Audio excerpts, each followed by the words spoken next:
1. Western ideas about Agarttha. Saint Yves Dalvader's posthumous work Mission de Elend, first published in 19,101, contains a description of a mysterious initiatic center called Agarttha, and many readers have no doubt assumed that this was just an imaginary tale, a sort of fiction, with no basis in reality. If taken literally, it does in fact contain some improbable accounts that could justify such an appraisal, at least for those accustomed to seeing only external appearances, and Saint Yves doubtless had good reasons for not publishing the book, which was written long ago but never brought to completion.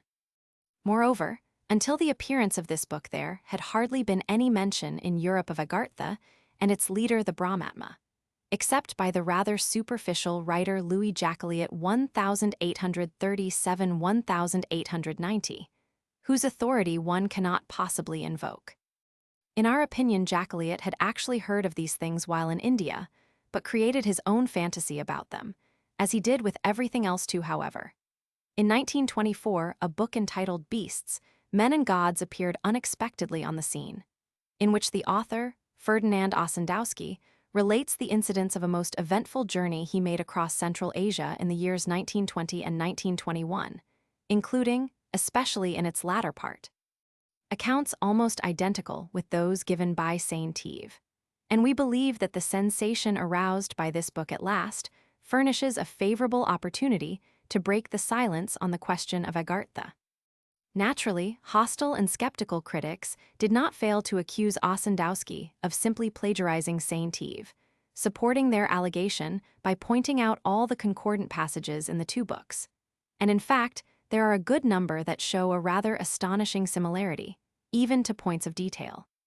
First of all, in one of his most improbable passages, Saint Yves asserts the existence of a subterranean world with branches everywhere, under continents, and even under the oceans, by means of which communications are invisibly established between all the regions of the earth.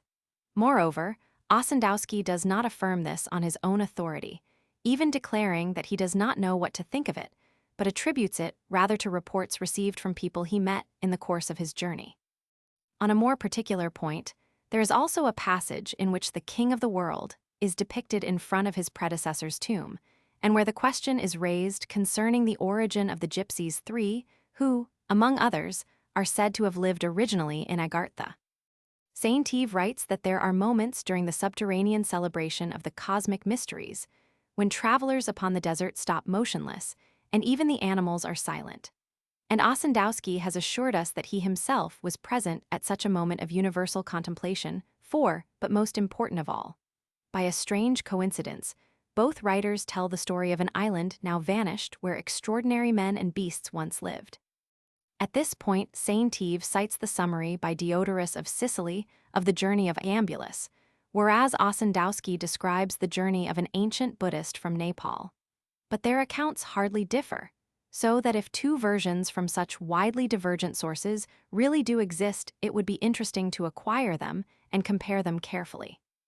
Although we have pointed to these similarities, it should be emphasized that we are in no way convinced that there was indeed plagiarism, and we do not in any case intend to enter into a discussion of only limited interest. We know through other sources, independent of the evidence offered by Ossendowski himself, that stories of this kind are current in Mongolia and throughout Central Asia, and we can immediately add that there is something similar in the traditions of nearly all peoples. Furthermore, if Ossendowski did in part copy from the Mission de Elend, it is difficult to see why he should have omitted certain passages or changed the form of certain words, writing Agarttha in place of Agarttha, for example, which on the contrary is easily explained if he received from a Mongolian source the information that Saint Yves obtained from a Hindu source, the latter being known to have been in contact with at least 2 Hindus. 5. Nor is it easy to understand why he would have used the title King of the World to designate the head of the initiatic hierarchy, a title that appears nowhere in Saint Yves' work. Even if a certain amount of borrowing were admitted, the fact remains that Ossendowski sometimes says things that have no equivalent in Mission de Elend, and that he certainly would not have been able to invent in their entirety. All the more so as he was far more preoccupied with politics than with the pursuit of ideas or doctrines, and was so ignorant of anything touching on esoterism that he was manifestly incapable of grasping the true import of such things. For example, he tells the story of the black stone that had originally been sent by the king of the world to the Dalai Lama, and subsequently transported to Urga in Mongolia, where it disappeared approximately 100 years ago, 6 now. In many traditions, black stones play an important role, from that played by the symbol of Cybele to that of the stone enshrined in the Kaaba at Mecca. 7 here is another example.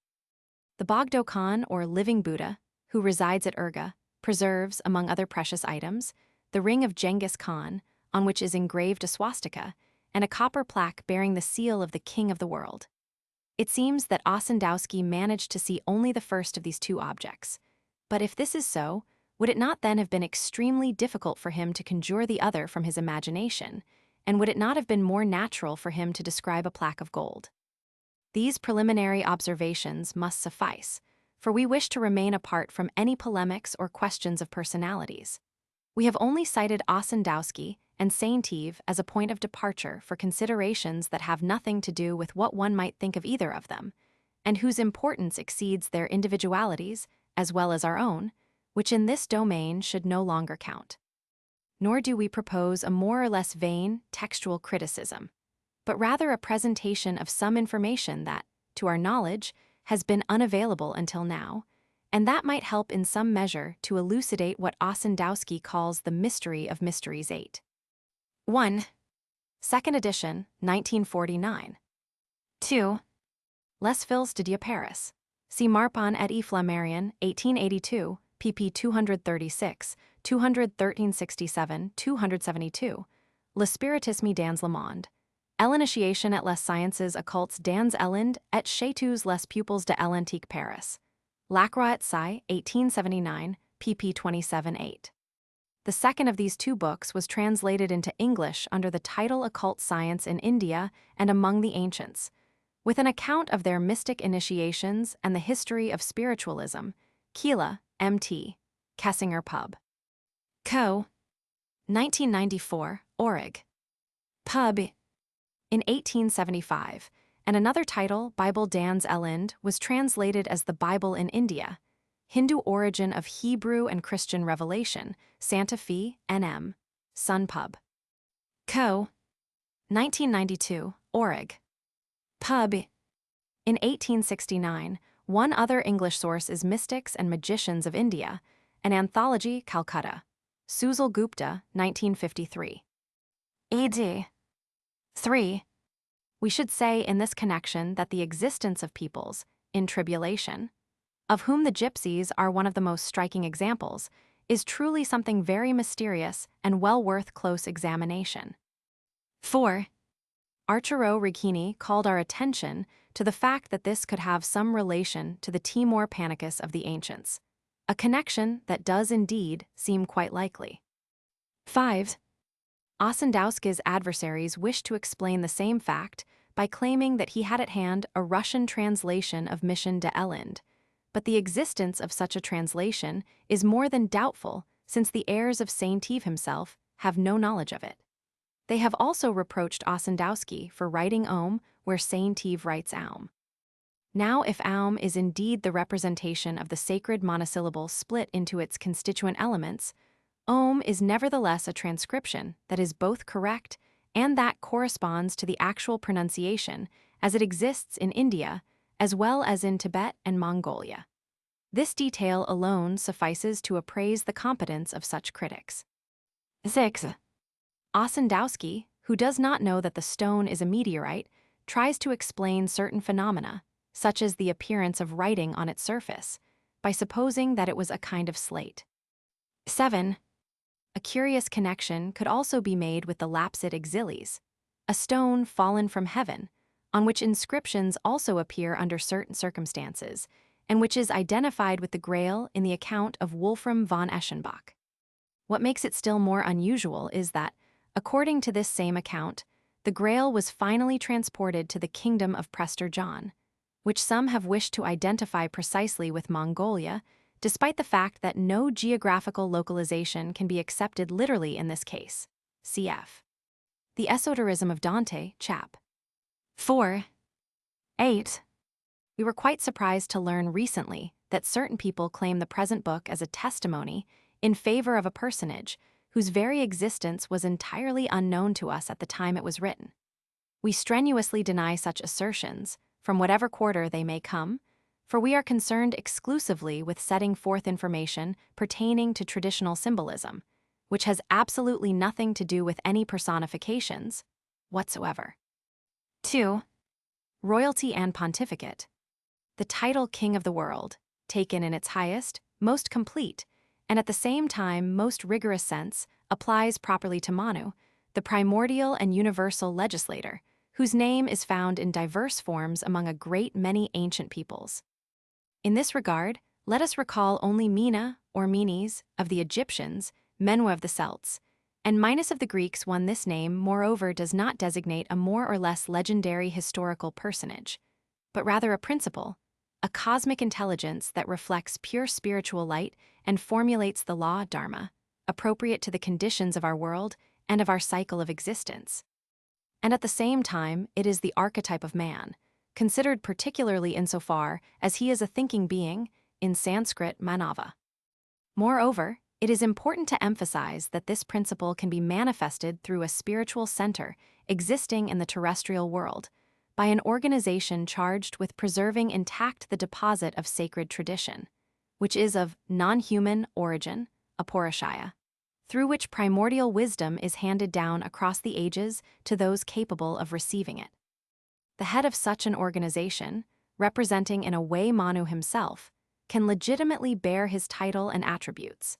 And what is more, the degree of knowledge he must have attained to exercise his function enables him to truly identify himself with the principle of which he is the human expression, as it were, and before which his individuality disappears.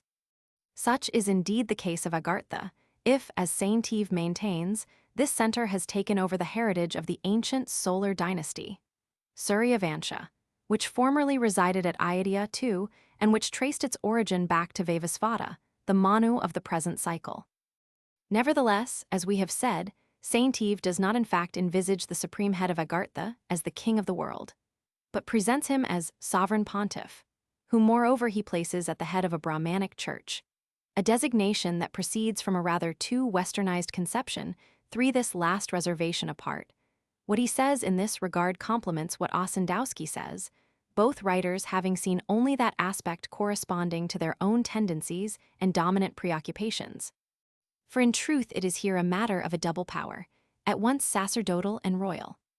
The pontific character, in the proper sense of this word, belongs most truly and par excellence to the head of the initiatic hierarchy, and this calls for an explanation. Pontifex literally means builder of bridges, and by its origin this Roman title is as it were Masonic. But symbolically, it is that which fulfills the function of mediator, establishing communication between this world and the higher worlds. For in this respect, the rainbow, or celestial bridge, is a natural symbol for the pontificate, and all traditions give it perfectly concordant meanings. Thus among the Hebrews, it is the sign of God's covenant with his people. In China, it is the sign of the union of heaven and earth. In Greece, it represents Iris, the messenger of the gods. And almost everywhere, among the Scandinavians as well as the Persians and Arabs, in Central Africa, and even among certain peoples of North America, it is the bridge that links the sensible world to the supersensible. Among the Romans, on the other hand, this union of sacerdotal and royal power was represented by a certain aspect of the extremely complex and multivalent symbolism of Janus, whose gold and silver keys represented, in this connection, the two corresponding initiations 5 in Hindu terms. It is a matter of the ways of the Brahmin and the Kshatriya, respectively. But at the summit of the hierarchy, there is a common principle from which both draw their respective attributes, and which is therefore beyond these distinctions, since this principle is the source of all legitimate authority, in whatever domain it is exercised. And the initiates of Agarttha are Adavarna, that is to say, beyond caste 6. In the Middle Ages, there was an expression in which these two complementary aspects of authority were joined in an interesting way. At that time, frequent mention was made of a mysterious region called the Kingdom of Prester John 7. Now this was at a time when what could be called the outer covering of the initiatic center in question was formed in large part by Nestorians, or those who were so called, rightly or wrongly, and by Sabaeans 8 who referred to themselves as the Mendae de Yahya, that is, disciples of John. In this connection, one is immediately prompted to remark that it is curious that many Eastern organizations, which were rigidly closed communities, from the Ismailis or the disciples of the Old Man of the Mountain to the Druzes of Lebanon, have without exception taken the same title guardians of the Holy Land as did the Western orders of chivalry. What follows will no doubt clarify just what this means. It seems that Saint-Yves found the right expression, perhaps more so than he himself knew, when he spoke of the Templars of Agarttha. And lest one be astonished at the expression outer covering that we have just employed, we will add that it must be understood that the chivalric initiation was essentially an initiation of the Kshatriyas. And this explains, among other things, the preponderant role played there by the symbolism of Love 9. However that may be, the idea of one individual who is both priest and king is not current in the contemporary West, although it is found at the very origins of Christianity, where it is represented in a striking way by the Magi kings. But already by the Middle Ages, at least to outer appearances, the supreme power had become divided between the papacy and the Empire 10. Such a separation can be considered the mark of an organization that is incomplete at its summit, so to speak, since there we do not find the common principle from which the two powers regularly proceed, and on which they depend, the true supreme power having therefore to be sought elsewhere. In the East, on the contrary, the maintenance of such a separation at the very summit of the hierarchy is rather exceptional, and it is only in certain Buddhist conceptions that one encounters something of the kind. Here we allude to the incompatibility affirmed between the function of Buddha and that of Chakravarti, or the universal monarch 11, between which, it is said, Shakyamuni had to choose at a certain point. It is worth adding also that the term Chakravarti, far from being particularly Buddhist, applies very well to the function of Manu or of his representatives, following the Hindu tradition. Literally, it means he who makes the wheel turn, which is to say he who, placed at the center of all things, directs their movement without himself participating therein, or, according to Aristotle's expression, he who is the unmoved mover 12. We particularly wish to emphasize that, since the world rotates around it, the center in question is the fixed point that all traditions refer to symbolically as the pole, generally represented by a wheel among the Celts and Chaldeans as well as the Hindus 13. Such is the true significance of the swastika, a symbol found everywhere from the Far East to the Far West, and which is essentially the sign of the pole. 14, and this is no doubt the first time in modern Europe that its real meaning is being made known. Indeed, contemporary scholars have employed all manner of fantastic theories in their vain efforts to explain this symbol, the majority of them obsessed by a sort of fixed idea, having been intent on seeing here, as almost everywhere else, an exclusively solar symbol, whereas, if it has occasionally become such, this could only have been by accident. As a result of some distortion, 15 others have come nearer the truth when they see in the swastika a symbol of movement, although this interpretation, without being false, is quite insufficient, for it is not a question of just any kind of movement, but of rotational movement around a center or immutable axis. And it is this fixed point, we repeat, that constitutes the essential element to which the symbol in question is directly related. 16. From what we have just said, it is already clear that the king of the world must have a function that is essentially organizational and regulatory. It being not without reason, let us add, that this latter word possesses the same root as rex and regere, a function that can be summed up in words such as equilibrium or harmony, which is rendered precisely by the Sanskrit term dharma 17, by which we understand the reflection in the manifested world of the immutability of the supreme principle. And in the same way, it is understandable why the fundamental attributes of the king of the world are justice and peace, which are only the special forms of this equilibrium and harmony in the world of man, Manavaloka. 18 here again is a point of the greatest importance, which we note not only because of its general significance, but for the benefit of those who allow themselves to succumb to certain chimerical fears, of which Ossendowski's book itself contains a sort of echo in its closing lines. 1. Among the Greeks, Minos was at the same time both legislator of the living and judge of the dead. In the Hindu tradition, these two functions belong respectively to Manu and Yama, who are moreover represented as twin brothers, which indicates the splitting into two of a single principle envisaged under two different aspects. 2. Envisaged symbolically, this seat of the solar dynasty can be likened to the solar citadel of the Rosicrucians and doubtless also to Campanella's city of the sun. 3. This expression, Brahmanic church, has as a matter of fact never been used in India, except by the heterodox and entirely modern sect of the Brahma Samaj, which arose at the beginning of the 19th century under European, and particularly Protestant, influences, soon to be splintered into a multitude of rival branches, which today have almost completely disappeared. It is curious to note that one of the founders of this sect was the grandfather of the poet Rabindranath Tagore. 4. Saint Bernard said that the pontiff, as indicated by the etymology of this name, is a sort of bridge between God and man. Tractatus de Moribus et Officio Episcoporum, III 9. In India, there is a term peculiar to the Jains that is the strict equivalent of the Latin pontifex. It is the word Tirthankara, literally, he who makes a ford or crossing, the crossing in question being the way of deliverance, moksha. The Tirthankaras number 24, as do the ancients of the Apocalypse, who moreover also constitute a pontifical college. 5. From another point of view, these keys are respectively those of the greater mysteries and the lesser mysteries. In certain representations of Janus, the two powers are also symbolized by a key and a scepter. 6. It is to be noted in this connection that the social organization of the Western Middle Ages seems to have been modeled in principle on the institution of castes. The clergy corresponded to the Brahmins, the nobility to the Kshatriyas, the third estate to the Vaisyas, and the serfs to the Shudras. 7.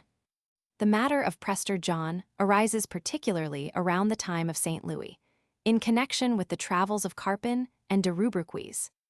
What complicates matters is that, according to certain accounts, there were as many as 4 personages who bore this title.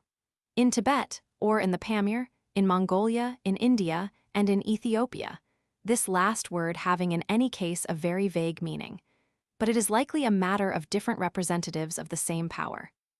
It is also said that Genghis Khan wanted to attack the kingdom of Prester John, but that the latter repulsed him by unleashing thunderbolts against his armies.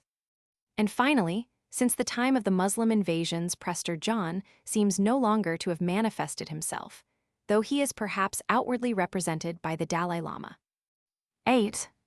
In Central Asia, and particularly in the region of Turkestan, Nestorian crosses have been found that are identical in form to the crosses of chivalry, some of which moreover bear at their center the figure of the swastika. On the other hand, it is noteworthy that the Nestorians, whose connections with Lamaism seem incontestable, had an important though enigmatic influence on the beginnings of Islam. The Sabaeans, for their part, exerted a great influence on the Arab world at the time of the caliphs of Baghdad, and it is also said that it was among them that the last of the Neoplatonists found refuge after their sojourn in Persia. 9. We have already called attention to this in our study, the esoterism of Dante. 10. In ancient Rome, on the contrary, the emperor was also Pontifex Maximus. The Islamic theory of the caliphate also unites the two powers, at least to a certain extent, as does the Far Eastern notion of the Wang. See the Great Triad, chap. 17. 11. We have noted elsewhere the analogy between the conception of the Chakravarti and Dante's idea of the empire. His treatise De Monarchia should be mentioned in this connection. 12. In a quite comparable sense, Chinese tradition uses the expression invariable middle. And it should be noted also that according to Masonic symbolism, the masters gather in the middle room. 13. The Celtic symbol of the wheel was retained in the Middle Ages. Numerous examples of it are to be found in Romanesque churches, and the rose window found in Gothic architecture seems to have derived from it, for there is a certain relationship between the wheel and the emblematic flowers, such as the rose in the west and the lotus in the east. 14. This same sign was not unknown to Christian Hermeticism. In the ancient Carmelite monastery in Loudun, we have seen some very curious symbols, most likely dating from the second half of the 15th century, in which the swastika, together with the sign, which we shall discuss later, occupies one of the most important positions. And it is noteworthy that the Carmelites, who came from the east, link the founding of their order to Elias and to Pythagoras, just as the Masons, for their part, link their origins to both Solomon and Pythagoras, which constitutes a rather remarkable parallel. And that elsewhere some people even claim that in the Middle Ages they had an initiation very close to that of the Templars, and also to that of the monks of the Order of Mercy. It is known that this latter order gave its name to a certain grade of Scottish Masonry, about which we have written at some length in the Esoterism of Dante. 15. The same remark applies notably to the wheel, the true significance of which has just been indicated. 16. We will only cite, for the record, the even more fanciful opinion that makes of the swastika a diagram of a primitive instrument intended for the production of fire. If this symbol does sometimes have a certain connection with fire, being in particular an emblem of Agni, this is for quite other reasons. 17.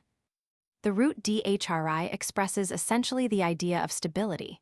The form dhru, which has the same meaning, is the root of dhruva, the Sanskrit name for the pole, which some connect with the Greek name for the oak, drus. In Latin, moreover, the same word robber signifies the oak as well as strength or firmness. Among the Druids, whose name should perhaps be Red Druvid, uniting strength and wisdom, and also at Dodona, the oak represented the world tree, symbol of the fixed axis that joins the poles. 18. Recall here the biblical texts in which justice and peace are closely joined. Justitii et pax osculati sunt, ps. 84:11, pax opus justiti, etc. 3. Shekinah and amititiroen. Certain timid minds, whose understanding is strangely limited by preconceived notions, have been frightened by the title King of the World, which they immediately associate with the princeps huius mundi, Prince of this world, of the Gospels. It goes without saying that such an assimilation is wholly erroneous and lacks any foundation. The issue can be laid to rest simply by observing that the title King of the World, in Hebrew and in Arabic, is readily applied to God himself.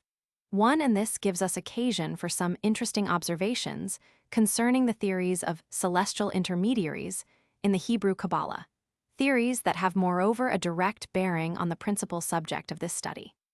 The celestial intermediaries in question are the Shekinah and Metatron, the former denoting in the most general sense the real presence of the divinity.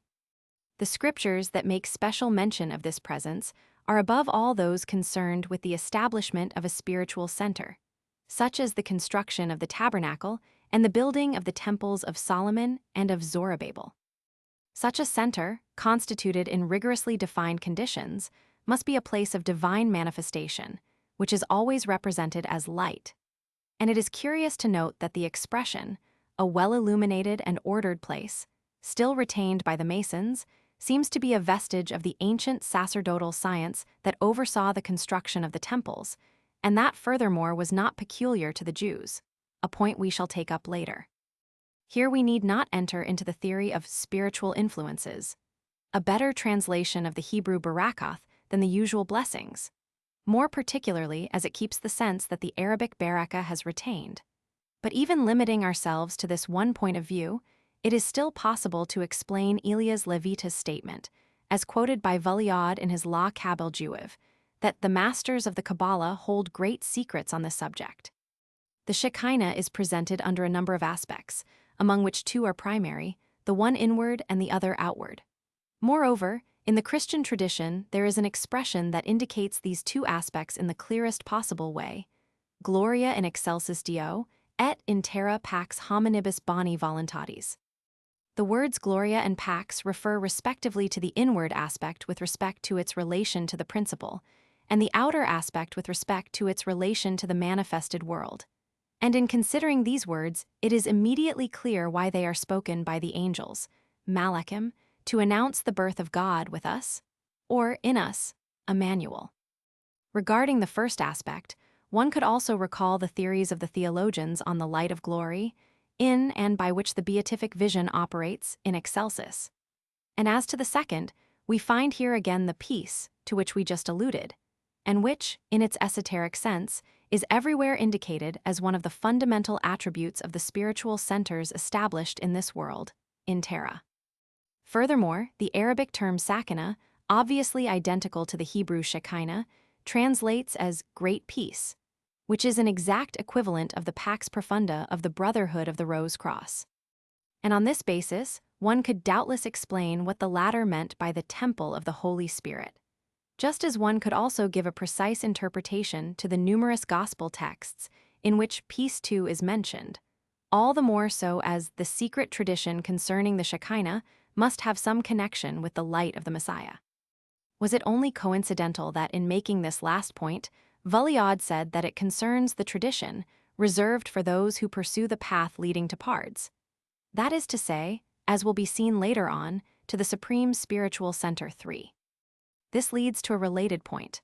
Vulliad speaks subsequently of a mystery related to the Jubilee 4, which in turn relates in one sense to the idea of peace, and in this connection he cites the text of the Zohar, III 52b. The river that flows out of Eden bears the name Iobel, as well as that of Jeremiah 17:8. It is like a tree planted by water that sends out its roots by the stream. From which it follows that the central idea of the Jubilee is the return of all things to their primordial state. It is clear that it is this return to the primordial state, envisaged by all traditions, a point upon which we had occasion to dwell in our book The Esoterism of Dante.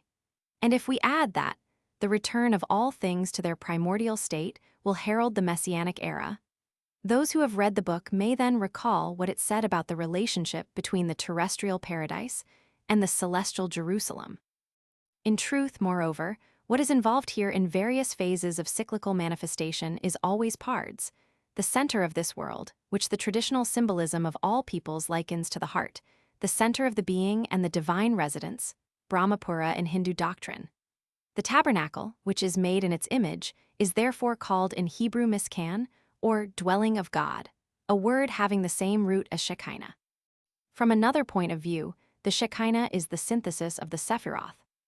Now in the Sephirothic tree, the right-hand column is the side of mercy, and the left-hand column is that of rigor. 5. We should therefore find both of these aspects in the Shekinah, and we note immediately, in connection with what was said before, that, in certain respects at least, rigor is identified with justice, and mercy with peace. 6. If man sins and strays from the Shekinah, he falls under the jurisdiction of the powers, Sarim, that derive from rigor. 7, and then the Shekinah is called the hand of rigor, which immediately calls to mind the well-known symbol of the hand of justice. But if, on the contrary, a man approaches the Shekinah, he will be liberated. And then the Shekinah is the right hand of God, which is to say that the hand of justice becomes the hand of blessing. 8. These are the mysteries of the house of justice, Beithdin, which is yet another designation of the supreme spiritual center. 9. And it is scarcely necessary to point out that the two sides under discussion are identical to those into which the elect and the damned are separated in Christian representations of the Last Judgment. One could equally well establish a connection with the two paths, which the Pythagoreans symbolized by the letter Y, represented exoterically as virtue and vice in the myth of Hercules, as well as with the two doors, celestial and infernal, which the Romans associated with the symbolism of Janus, and also with the two cyclical phases, 10 ascending and descending, which the Hindus similarly associated with the symbolism of Ganesha, 11 finally. It is easy to understand from all this what is truly meant by such expressions as right intention, to which we shall return later, and good will. 12 when one leaves aside all those external interpretations, moral and philosophical, to which they have given rise from the Stoics through Kant.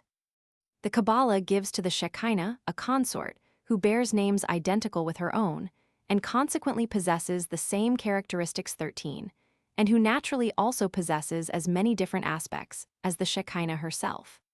His name is Metatron, which is numerically equivalent to that of Shaddai, 14 the All-Powerful, said to be the name of the God of Abraham. The etymology of the word Metatron is most obscure. Among the many hypotheses that have been advanced, one of the most interesting is its derivation from the Chaldean Mitra, which means rain, and which by its root is also sometimes related to light. Even if this is so, the similarity with the Hindu and Zoroastrian Mitra does not constitute a sufficient reason to conclude that it represents a Jewish borrowing from foreign doctrines, for it is not in this wholly external manner that the relationship existing between the different traditions should be envisaged. And we shall say the same concerning the role attributed to rain in almost all traditions, insofar as it is a symbol of the descent of spiritual influences from heaven to earth. Moreover, it is worth noting in this connection that the Hebraic doctrine speaks of a dew of light emanating from the tree of life, by which the resurrection of the dead is to be effected, as well as of an effusion of dew that represents the celestial influence communicating itself to all the worlds, which is singularly reminiscent of alchemical and Rosicrucian symbolism. The term Metatron conveys the multiple meanings of guardian, lord, messenger, mediator. He is the author of theophanies in the world of the senses. 15, he is the angel of the face, and also the prince of the world, Sar Haolem, this last designation indicating that we have not strayed from our subject. Employing the traditional symbolism that has already been explained, we readily say that just as the head of the initiatic hierarchy is the terrestrial pole, so Metatron is the celestial pole. The latter has his reflection in the former, with whom he stands in direct relation through the world axis. His name is Michael, the great priest who is both holocaust and oblation before God. And everything the Israelites do on earth is accomplished according to the archetypes of events in the celestial world. The great pontiff here below represents Michael, Prince of Mercy. Every scriptural passage that tells of an appearance of Michael is also concerned with the glory of the Shekinah. 16. What is said here of the Israelites could equally well be said of all peoples possessing a genuinely orthodox tradition, and all the more so of the representatives of the primordial tradition, from which all the other traditions derive, and to which they are subordinate, all this in accord with the symbolism of the Holy Land, an image of the celestial world, to which we have already alluded. Moreover, according to what was said above, Metatron possesses not only the aspect of mercy, but also that of justice. He is not only the great priest, Cohen HaGadol, but also the great prince, Sar HaGadol, and commander of the celestial hosts, which is to say that in him lies both the principle of the royal power and that of the sacerdotal or pontifical power to which properly corresponds the function of mediator. And we should add that Melech, king, and Malach, angel or messenger, are really two forms of one and the same word. And in addition, Malachi, my messenger, that is, the messenger of God or the angel in whom God dwells, Malachi Elohim, is an anagram of Michael, 17. It is proper to add that if Michael is identified with Metatron, as we have just seen, he nevertheless represents only one aspect of him. Besides the luminous face, there is a dark face represented by Samael, who is called also Sar Haolem, thereby bringing us back to the point of departure in this discussion. It is in fact this latter aspect, and it alone, that symbolizes in an inferior sense the spirit of this world, the princeps huius mundi referred to in the Gospels, and its connection with Metatron, of whom it is the shadow, so to speak, justifies the use of the one title in a twofold sense, at the same time making clear why the apocalyptic number 666, the number of the beast, is also a solar number 18 according to St. Hippolytus. The Messiah and the Antichrist both have the lion for their emblem 19, and it, too, is a solar symbol. And the same could be said of the serpent 20 and of many other symbols. From a Kabbalistic point of view, it is again the two opposing faces of Metatron that are here in question. At this point, we need not enter into the theories that could be formulated in a general way on this double meaning of symbols, but will only note that the confusion between the luminous and dark aspects is what properly constitutes Satanism. and that it is precisely this confusion which allows some, no doubt unintentionally and through simple ignorance, an excuse, but not a justification, to believe that they have uncovered an infernal significance in the title King of the World 21. 1. Besides, there is a great difference of meaning between the world and this world, so much so that in certain languages two entirely distinct terms are used to designate them. Thus, in Arabic, the world is Alalam, while this world is Adunya. 2. The Gospels themselves quite explicitly declare, moreover, that what is in question is not peace as understood by the profane world. John 14:27. 3. Lakabel Juiv vi p503. 4. Ibid. I pp 506-7. 5. A comparable symbolism is expressed by the medieval figure of the tree of the living and the dead, which moreover has an obvious connection with the idea of spiritual posterity. Note also that the Sephirothic tree is considered to be identical to the tree of life. 6.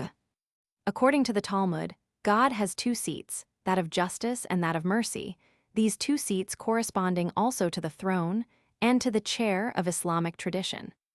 The latter, in addition, divide the divine names, the letter 1e63 ifa macron tiyah. That is, those that properly speaking express the so-called attributes of Allah, into names of majesty, Jalaliya, and names of beauty, Jamaliya, which again corresponds to a distinction of the same order. 7. Lakabel Juiv, I p 507. 8.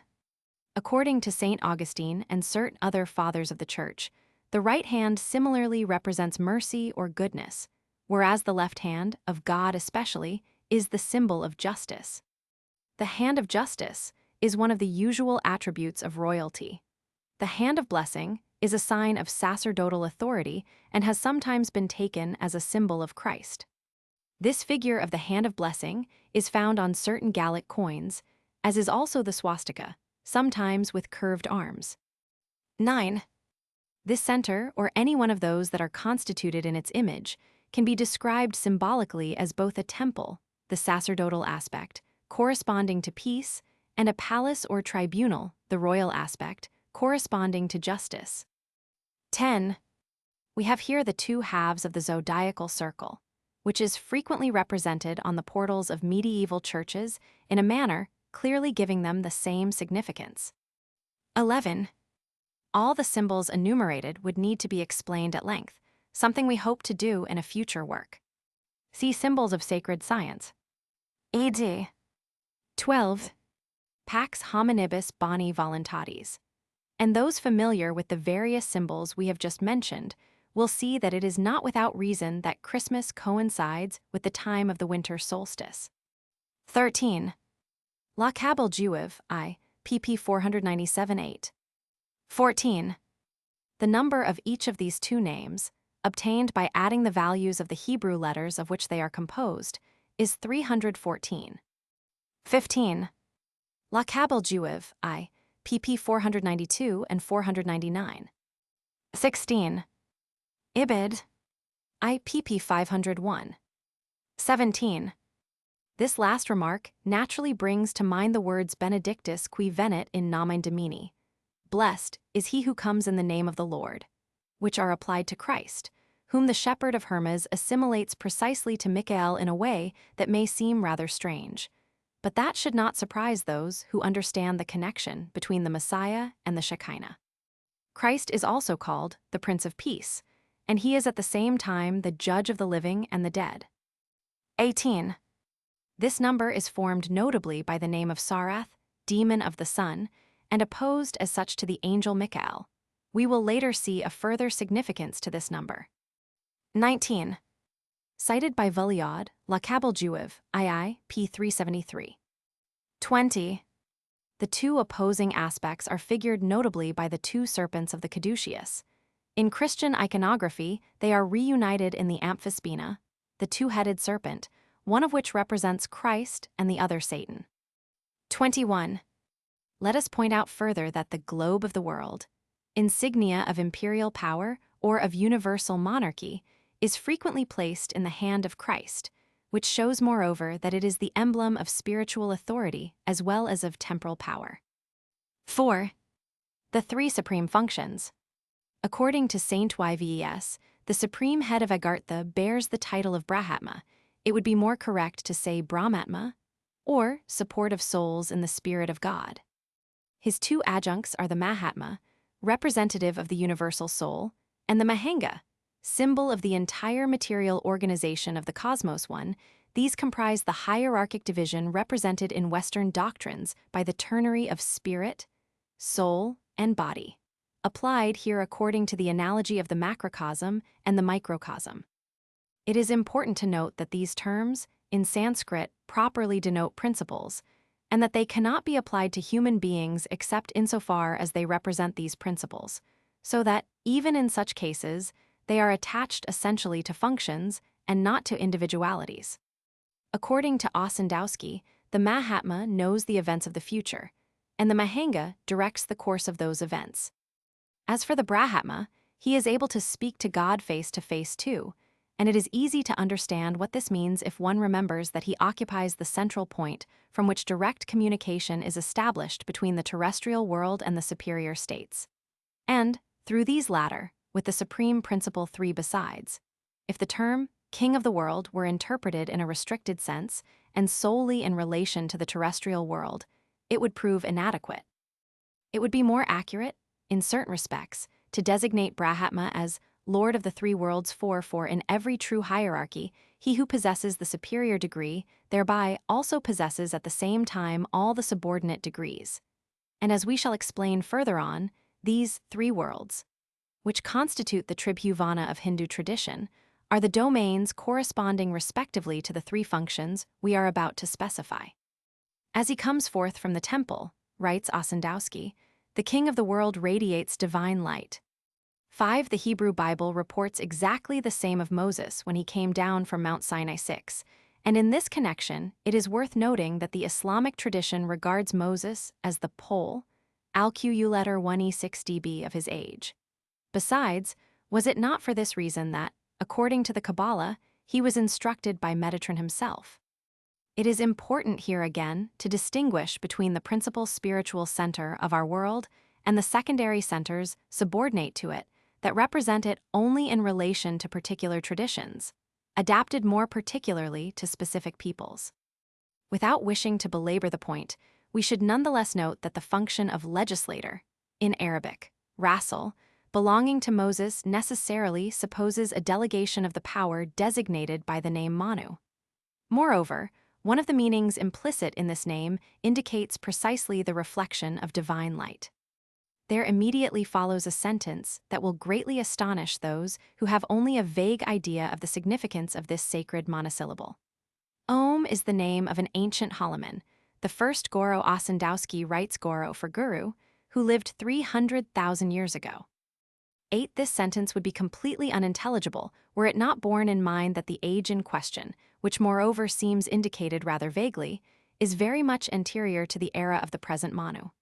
Furthermore, the Adi Manu, or first Manu, of our present Kalpa, Vaivasvata being the seventh, is called Svayambhuva, that is to say, issue of Svayambhu, he who subsists of himself, or the eternal Logos. But the Logos, or he who represents it directly, can truly be designated the first Guru or spiritual master, which in effect means that Om is another of the names of the Logos 9. Moreover, the word Om immediately provides a key to the hierarchical distribution of functions between Brahmatma and his two adjuncts, as we have already indicated.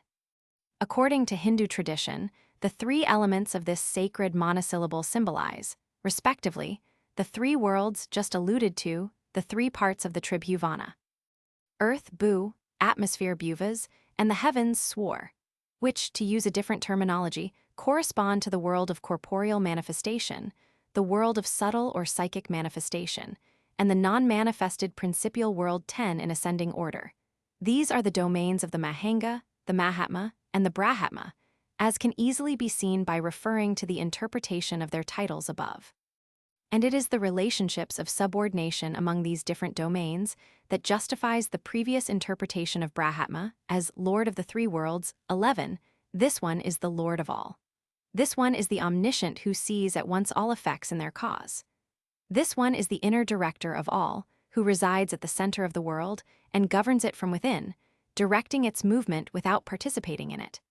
This one is the source of all legitimate power. This one is verily the place of origin and dissolution of all beings of the cyclical manifestation, whose law he represents. 12. To use still another symbolism that is no less exact, we can say that the Mahanga represents the base of the initiatic triangle and the Brahmatma its summit. Between these two, the Mahatma embodies in a certain way a mediating principle, the cosmic vitality, the anima mundi of the Hermeticists, whose action is deployed in the intermediate realm.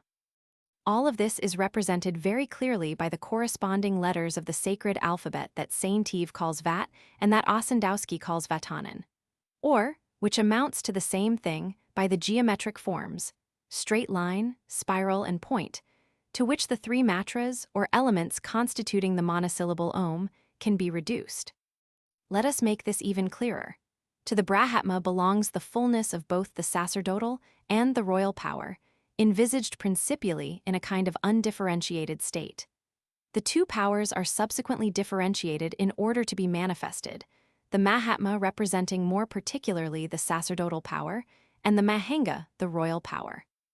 The distinction corresponds to that between Brahmins and Kshatriyas, although in other respects the Mahatma and the Mahanga, being beyond caste, have in themselves, as does the Brahmatma, a character at once sacerdotal and royal.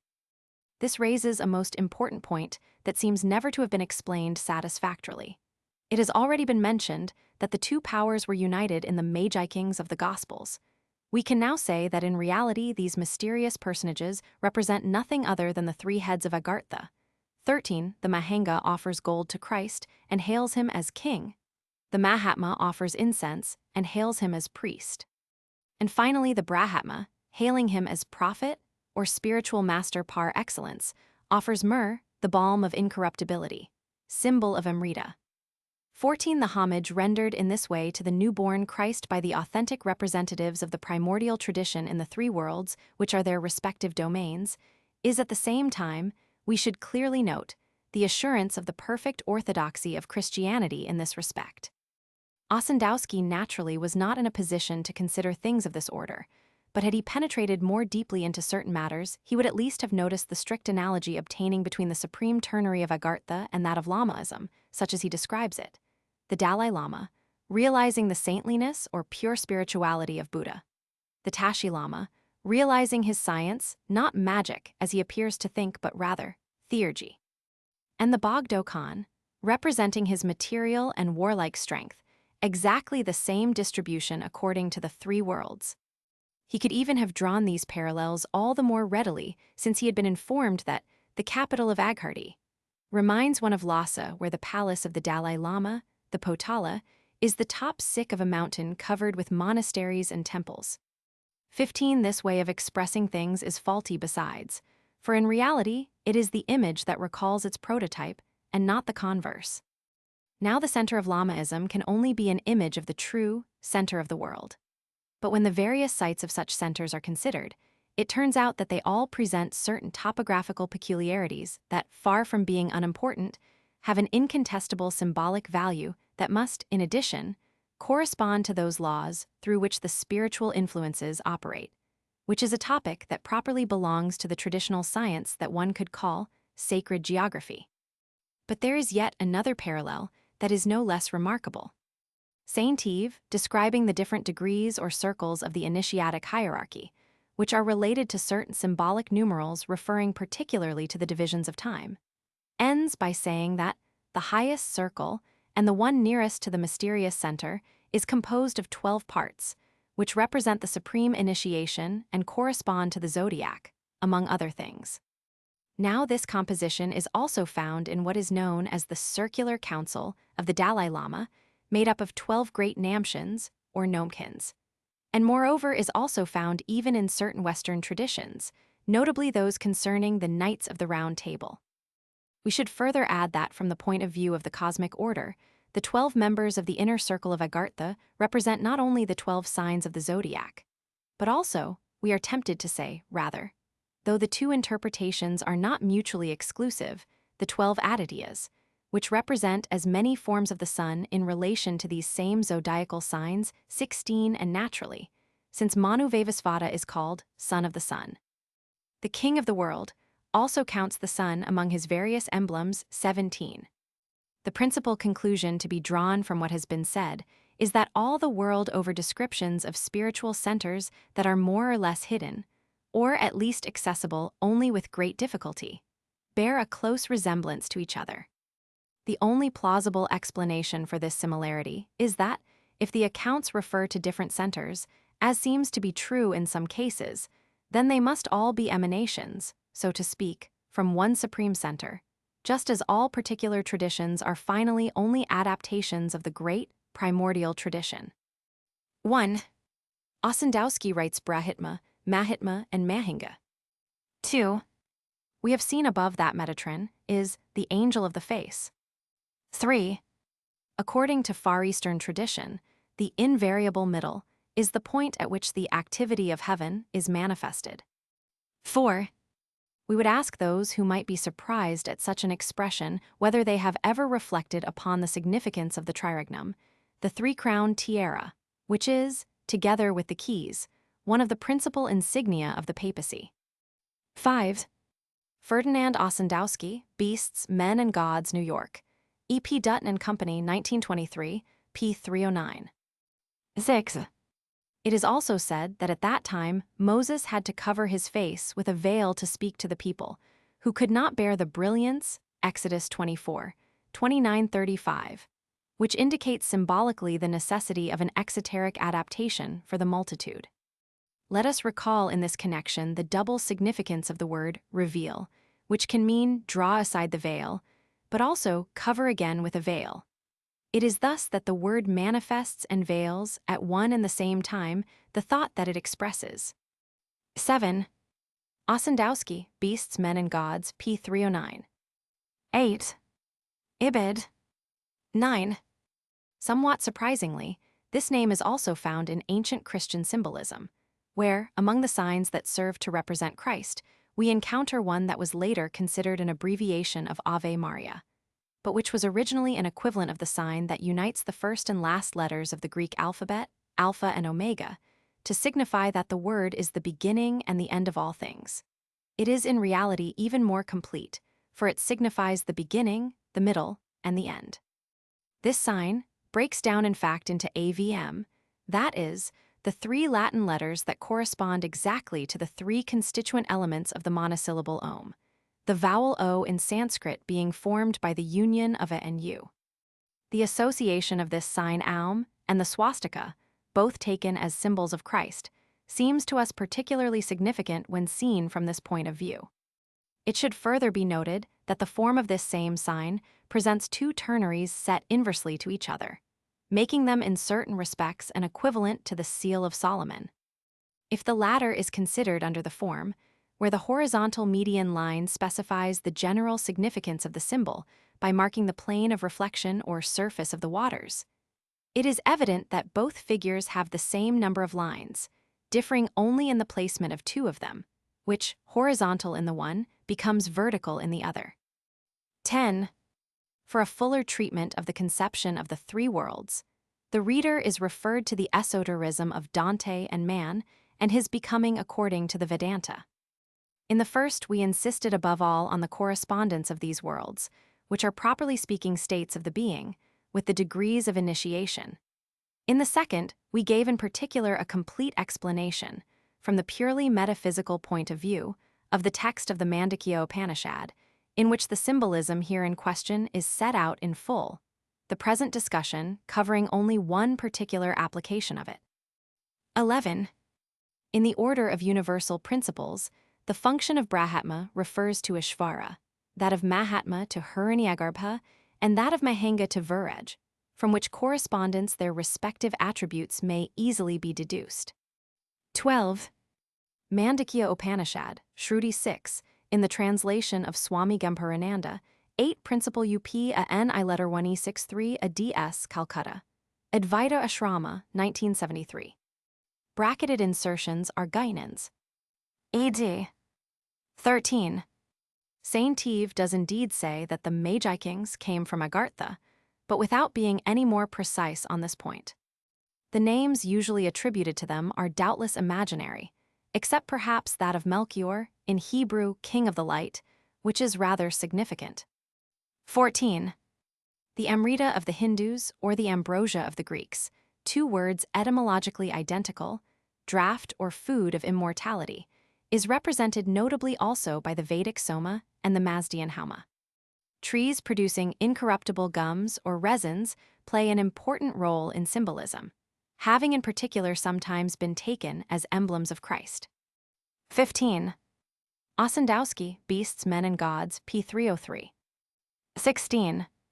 It is said that the Adityas, issue of Aditi, or the indivisible, were first 7 before being 12, and that their head was then Varuna. The 12 Adityas are Datri, Mitra, Aryaman, Rudra, Varuna, Surya, Bhaga, Vivasvat, Pushan, Savitri, Tivashtri, and Vishnu. They are so many manifestations of a unique and indivisible essence, and it is also said that these 12 sons will appear simultaneously at the end of the cycle, returning then into the essential and primordial unity of their common nature. Among the Greeks, the 12 great gods of Olympus also correspond to the 12 signs of the zodiac. 17. The symbol to which we allude is precisely the one that Catholic liturgy attributes to Christ in applying to him the title of Sol Justitiae. The word is effectively the spiritual sun, that is, the true center of the world. Furthermore, this expression Sol Justitiae refers directly to the attributes of Melchizedek. It should also be noted that both in antiquity and in the Middle Ages the lion, a solar animal, was an emblem of justice as well as of power. And the sign of the lion in the zodiac is the house of the sun. The sun with 12 rays may be considered to represent the 12 Adityas. And from another point of view, if the sun represents Christ, the 12 rays are the 12 apostles, the word apostolos signifying sent, as the rays are also sent by the sun. Moreover, in the number of the 12 apostles one can see a sign, among many others, of the perfect conformity of Christianity with the primordial tradition. 5. Symbolism of the Grail. The Knights of the Round Table were mentioned in the previous chapter, and it will not be outside our purview to call attention to the significance of the Grail quest, which in legends of Celtic origin is presented as their principal concern. All traditions allude to something that from a certain time become lost or hidden, such as the Soma of the Hindus and the Persian Hauma, or draught of immortality. These latter having a precise and very direct connection with the Grail, which was said to be the sacred chalice that contained the blood of Christ, another draught of immortality. Elsewhere the symbolism is different, as, for example, among the Jews, where it is the pronunciation of the full divine name that has been lost one, but the fundamental idea is always the same, and we will shortly see to what exactly it corresponds. It is said that the Holy Grail is the chalice that served at the Last Supper, and in which Joseph of Arimathea collected the blood and water flowing from the wound opened in Christ's side by the lance of the centurion Longinus II, according to legend. This chalice was carried to England by Joseph of Arimathea and Nicodemus, 3 indicating a link between the Celtic tradition and Christianity. The chalice, in fact, plays an important role in most of the ancient traditions, no doubt most notably among the Celts, and equally worth noting is its frequent association with the lance, these two symbols thus being in some way complementary. But to digress on this point would take us far from our present subject for. The essential significance of the Grail is perhaps shown most clearly by what is said of its origin. It is supposed to have been fashioned by angels from an emerald that dropped from Lucifer's forehead at the time of his fall. 5. This emerald rather strikingly calls to mind the urna, or frontal pearl, which in Hindu symbolism, and subsequently adopted by Buddhism, often takes the place of the third eye of Shiva, representing what can be called the sense of eternity. As we have explained elsewhere. 6. It is said, too, that the Grail had been entrusted to Adam in the terrestrial paradise, but that after his fall he lost it in turn, for he was not allowed to take it when he was driven from Eden, the significance of which should be clear, given what we have just said. Separated from his center of origin, man found himself thereafter enclosed in the temporal realm, from which he could no longer return to that unique place, whence all things are contemplated under the aspect of eternity. In other words, the possession of the sense of eternity is linked to what all the traditions call, as we mentioned above, the primordial state, the restoration of which constitutes the first stage of true initiation, as it is the preliminary condition for the effective conquest of the superhuman, state 7, the terrestrial paradise. Moreover, properly represents the center of the world, an expression that will be better understood later. When the original meaning of the word paradise is examined, the following may appear even more enigmatic. Seth succeeded in re-entering the terrestrial paradise and was thus able to recover the precious chalice. Now the name Seth expresses the idea of foundation or stability, and hence indicates in some way the restoration of the primordial order destroyed by man's fallate one, must therefore understand that both Seth and those who later possessed the Grail were thereby able to establish a spiritual center destined to replace the lost paradise, a kind of image of the latter, with the possession of the Grail then representing the integral preservation of the primordial tradition in such a spiritual center. The legend does not record where or by whom the Grail was preserved until the time of Christ, although the Celtic origin attributed to it suggests that the Druids had a role and should be counted among the regular guardians of the primordial tradition. The loss of the Grail, or of any of its symbolic equivalents, amounts to the loss of tradition, along with all that it conveys. But in fact, it is more true to say that the tradition is hidden rather than lost, or at least that it can be lost only to certain secondary spiritual centers that have ceased to maintain a direct contact with the Supreme Center. This latter always preserves intact the deposit of the tradition and remains unaffected by any changes occurring in the outer world. Thus it is that, according to various church fathers, notably St. Augustine, the deluge did not reach as far as the terrestrial paradise, which is the dwelling place of Enoch and land of Saints 9, and the summit of which touches the lunar sphere. That is, lies beyond the domain of change, the sublunary world, at the meeting point of the earth and the heavens 10, but even as the terrestrial paradise has become inaccessible, so the supreme center, which is fundamentally the same thing, can cease to be manifested outwardly during the course of certain periods, and then it can be said that the tradition is lost to the great mass of humanity, for it is preserved only in certain strictly closed centers, so that, in contrast to the original state, the majority of people can no longer participate in it in a conscious or effective manner. 11.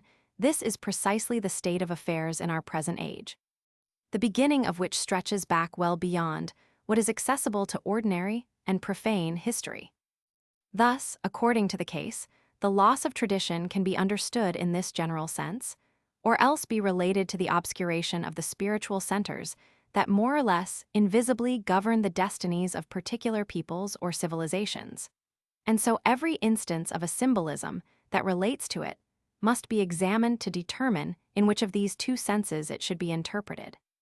From what has been said, it follows that the Grail simultaneously represents two closely related things for anyone who possesses the primordial tradition in its integrality, that is, who has attained the degree of effective knowledge that this possession essentially implies, is thereby effectively reintegrated into the fullness of the primordial state.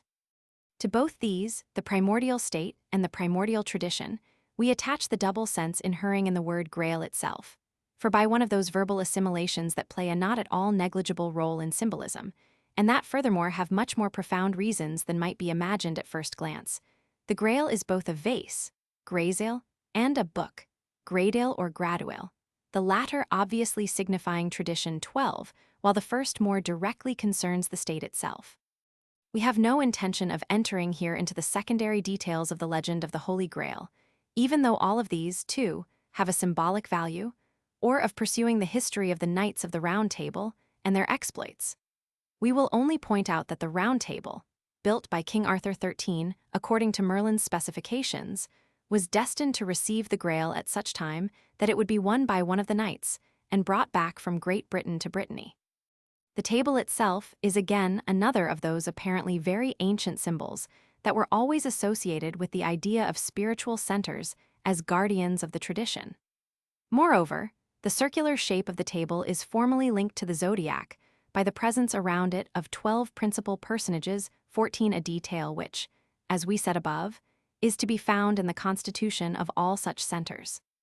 Another symbol related to an aspect of the Grail legend and deserving special attention is Montsalvat, literally, Mount of Salvation, represented as rising out of the midst of the sea in an inaccessible region behind which the sun rises, its peak situated on distant shores no mortal can approach. It is at one and the same time the Sacred Isle and the Polar Mountain, two equivalent symbols that will be discussed later, and it is the Land of Immortality, which is naturally identified with the terrestrial paradise 15.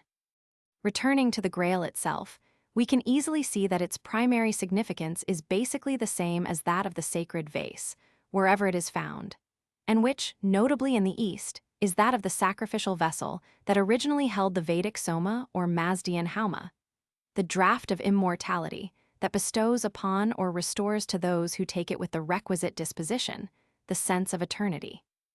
A separate study would be required to cover fully the symbolism of the chalice and its contents, but what has been said will lead us to other considerations of the greatest importance to the present subject.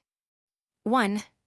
In this regard, one must also remember the lost word of the Masons, which likewise symbolizes the secrets of true initiation.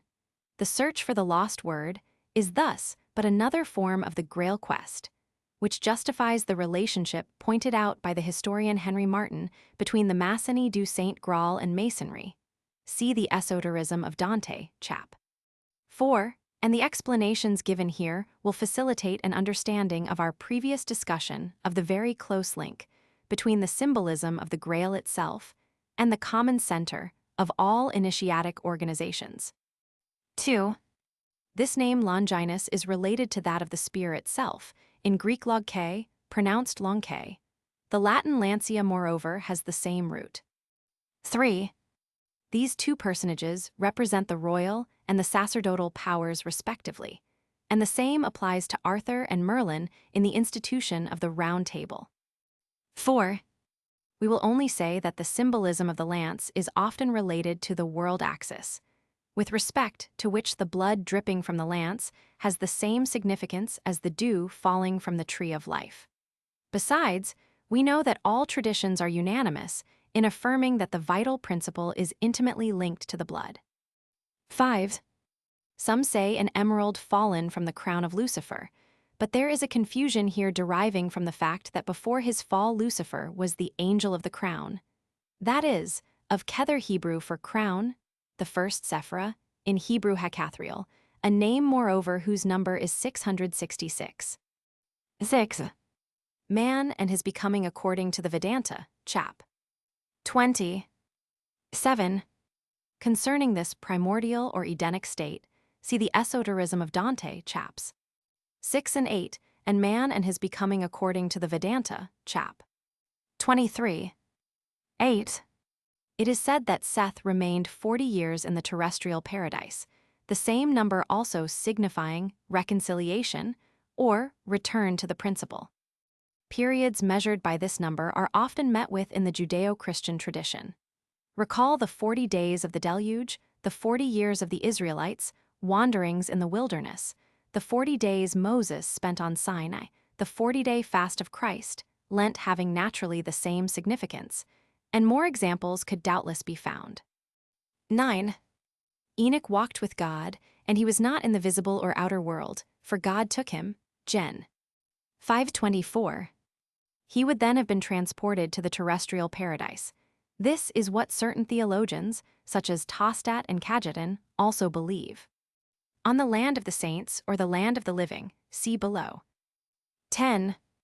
This conforms with the symbolism used by Dante, who placed the terrestrial paradise at the summit of the mountain of purgatory, which for him is identified with the polar mountain of all traditions. 11. The Hindu tradition teaches that there was originally only one caste, called Hamsa, which signifies that all men at that time possessed normally and spontaneously the spiritual degree designated by this name, a degree that lies beyond the distinctions of the four present-day castes. 12. In certain versions of the legend of the Holy Grail, the two meanings are closely mingled, and then the book becomes an inscription traced by Christ or an angel on the chalice itself. Associations with the Book of Life, and with certain elements of apocalyptic symbolism, could also easily be made here. 13. The name Arthur has a very remarkable meaning related to polar symbolism, which we may perhaps have occasion to explain another time. 14. The Knights of the Round Table, sometimes number 50, which among the Hebrews was the number of the Jubilee, and which was also related to the reign of the Holy Spirit. But even then, there are always 12 who play a predominant role. Recall also the 12 peers of Charlemagne in other legendary tales of the Middle Ages. 15. The similarity between Montsalvat and Meru was pointed out to us by some Hindus, and this is what led us to examine more closely the significance of the Western legend of the Grail. 6. Emil Kaityasidiq. Eastern traditions relate that at a certain time the soma became unknown, so that in sacrificial rites it was necessary to substitute for it another beverage that was no more than a symbol of the original.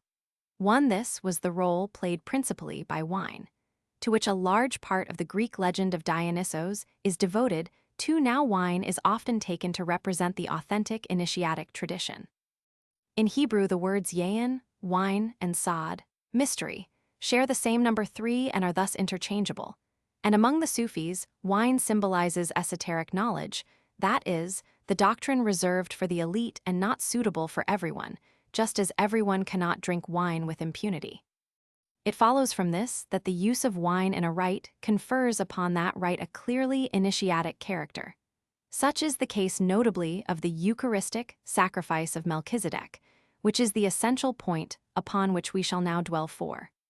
The name Melchizedek, or more precisely Melchizedek, is in fact none other than the title used in the Judeo-Christian tradition to expressly designate the function of the king of the world. We were somewhat hesitant to mention this fact, a fact that can help explain one of the most enigmatic passages of the Hebrew Bible, but once we decided to treat the question of the king of the world, we could hardly pass over it in silence. In this regard, let us recall here the words of St. Paul. About this, we have much to say which is hard to explain, since you have become dull of hearing. 5. The biblical text which prompts us to make these remarks is the following. And Melchizedek king of Salem brought out bread and wine. He was priest of God most high Elelion.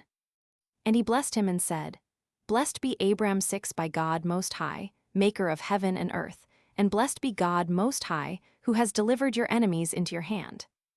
And Abram gave him 1/10 of everything. 7. Melchizedek is thus both king and priest.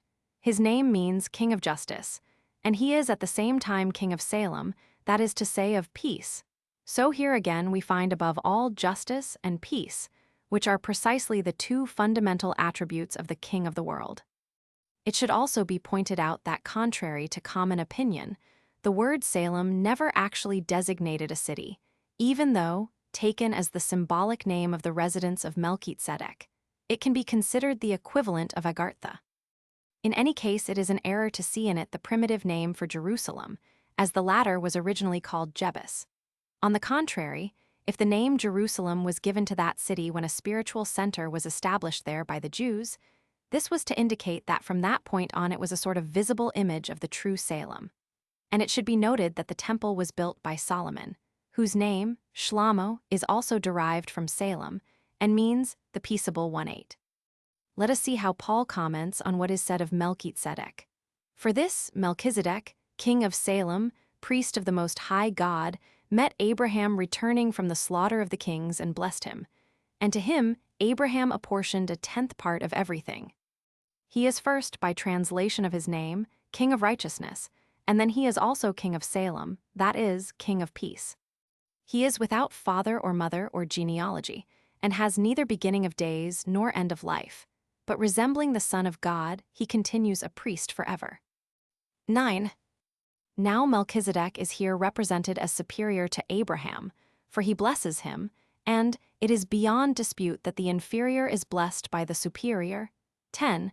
And for his part, Abraham recognizes this superiority by giving the tithe, a mark of his dependence. We have here a veritable investiture, almost in the feudal sense of the word, but with the difference that it is a spiritual investiture. And it is here, let us add, that we find the exact point of juncture between the Hebraic tradition and the great primordial tradition. The blessing spoken of is properly the communication of a spiritual influence, in which Abraham is henceforth to participate.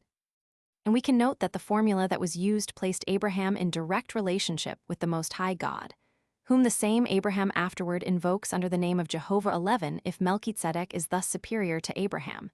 It is because the Most High, Ilion, who is the God of Melchizedek, is himself superior to the all-powerful Shaddai, who is the God of Abraham, which is to say that the first of these two names represents a divine aspect higher than the second. Moreover, an extremely important point that seems never to have been noticed is that El Elyon is the equivalent of Emmanuel, these two names having exactly the same numerical value, 12, and this links the story of Melchizedek directly with that of the Magi kings, whose meaning we have already explained. This becomes even more evident when we recall that the priesthood of Melchizedek is that of El Elyon, while the Christian priesthood is that of Emmanuel. If then, El Elyon is Emmanuel, these two priesthoods are in fact one, and so the Christian priesthood, which, moreover, essentially entails the Eucharistic offering of bread and wine, is truly after the order of Melchizedek 13. Judeo-Christian tradition distinguishes two priesthoods, one after the order of Aaron, and the other after the order of Melchizedek.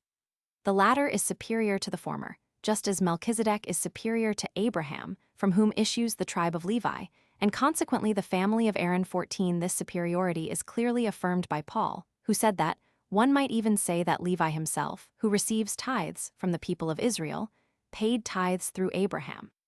15. Although we shall not pursue this question of the significance of the two priesthoods here, these additional words of St. Paul are worth quoting.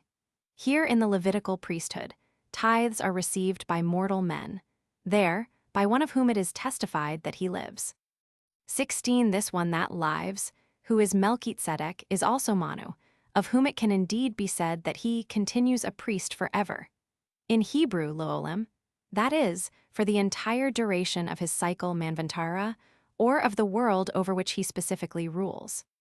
That is why he is without genealogy, for his origin is non-human, since he is himself the prototype of man, truly resembling the Son of God, since by virtue of the law that he formulates he is for this world the very image of the divine word 17. Foremost among other points that we could raise is the observation that the story of the Magi kings presents three distinct personages, who are the three heads of the initiatic hierarchy, whereas that of Melchizedek presents only one, though one able to unite in himself aspects corresponding to the same three functions. This is why some have made a further distinction by identifying Adonit-Sedek, the Lord of Justice, as he who divides as it were into Kohen-Sedek, priest of justice, and Melchizedek, king of justice, these three aspects being in fact assimilable, respectively, to the functions of the Brahatma, the Mahatma, and the Mahanga. 18. Although Melchizedek is properly only the name of the third aspect, it is usually applied by extension to the three as a whole, and if it is thus employed in preference to the others, this is because the function it expresses is nearest to the outer world, and thus that which is manifested most immediately. It can be said, moreover, that the expression king of the world, as well as king of justice, refers directly to the royal power only, and in India we also find the expression Dharmaraja, which is the literal equivalent of Melchizedek. 19. If we now take Melchizedek's name in its strictest sense, the attributes proper to the king of justice are the scales and the sword, the same attributes that characterize Michael, considered as angel of judgment 20 in the social order. These two emblems represent, respectively, the administrative and the military functions that properly belong to the Kshatriyas, and are the two elements constituting royal power. Considered hieroglyphically, they are also the two characters forming the Arabic and Hebraic root hak, which signifies both justice and truth 21, and which also serve to denote royalty among various ancient peoples. 22 hak is the power that establishes the rule of justice. That is, the equilibrium symbolized by the scales, whereas power itself is symbolized by the sword 23, which is exactly what characterizes the essential role of the royal power. In the spiritual order, on the other hand, it is the power of truth. We must add, moreover, that a modified form of the root hak also exists, obtained by substituting the sign of spiritual power for that of material power.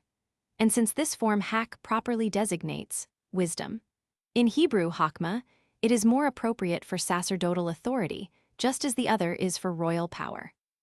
This is further confirmed by the fact that the two corresponding forms are found with similar meanings in the root kan, which in very diverse languages signifies power or efficacy.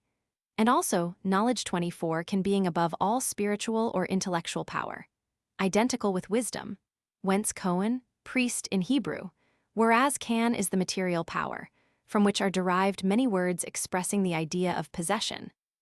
Notably the word kain. 25, these roots and their derivatives could no doubt give rise to many other considerations, but we shall have to restrict ourselves here to what bears most directly on the subject at hand.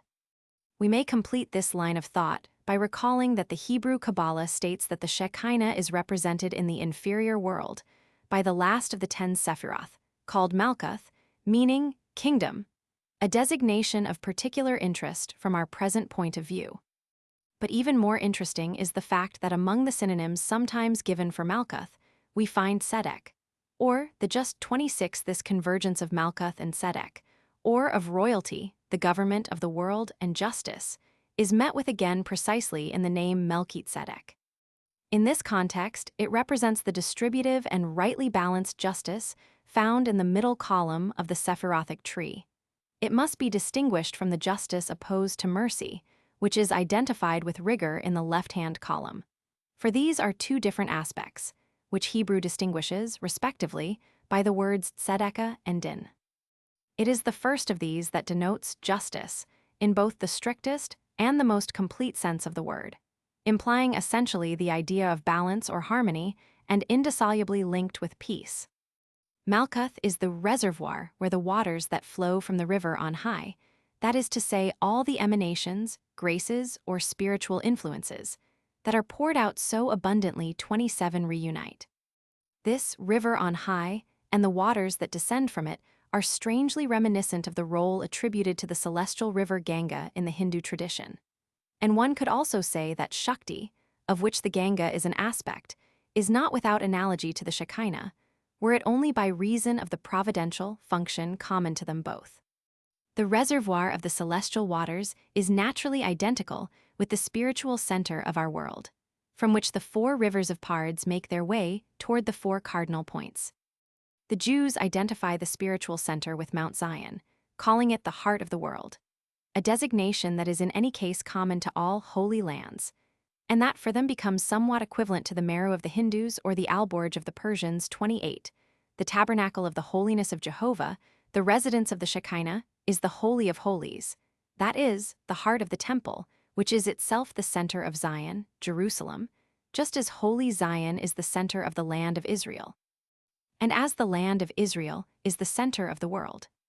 29. This can be pushed even further, not only by listing every name enumerated above in an inverse order, but also by adding after the tabernacle in the temple, the Ark of the Covenant in the tabernacle, and then, on the Ark of the Covenant itself, the place where the Shekinah is manifested, between the 2 cherubim.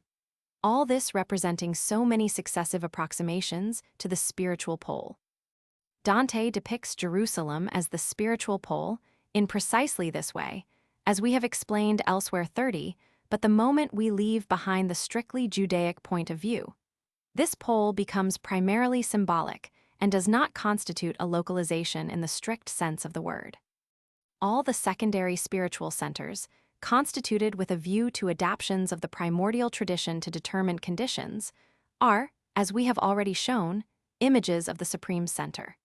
In reality, Zion can only be one of these secondary centers, although it may still be identified symbolically with the supreme center by reason of this similarity. Jerusalem, as its name indicates, is indeed an image of the true Salem, and what has been said and will be said further about the Holy Land, which is not merely the land of Israel, will help us to understand this point without difficulty. In this connection, Another very remarkable expression used as a synonym for the Holy Land is the land of the living. It obviously designates the abode of immortality, and so is applicable, strictly speaking, to the terrestrial paradise or its symbolic equivalents. But this name was also carried over to the secondary, Holy Lands, notably the land of Israel. It is said that the land of the living comprises 7 lands, about which Valiad observes that this land is Canaan, in which there were 7 peoples.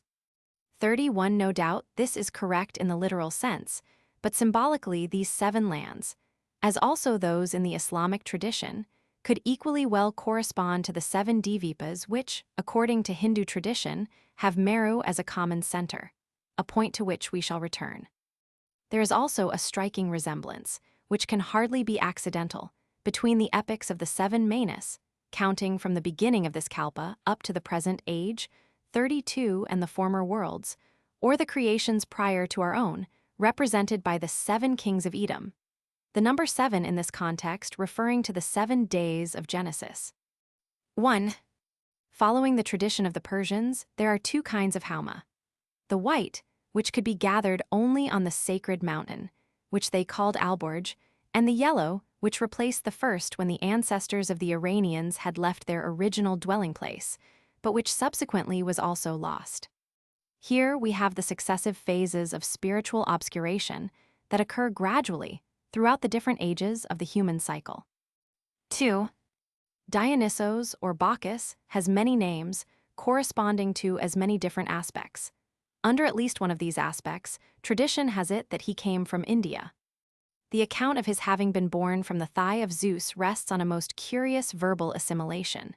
The Greek word meros, thigh, has been substituted for the name of Meru, the polar mountain, with which it is phonetically almost identical. 3. The numerical value of each of these 2 words is 70. 4.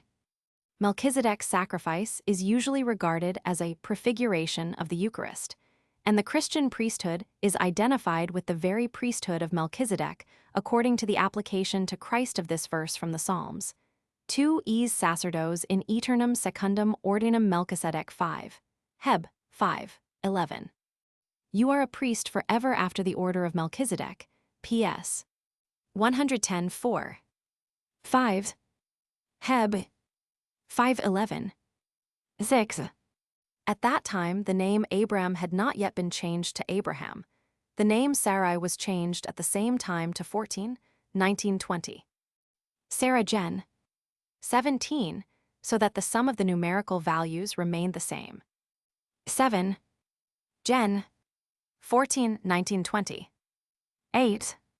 We should note also that the same root is found again in the words Islam and Muslim, submission to the divine will, which is the proper meaning of the word Islam, being the condition necessary for peace.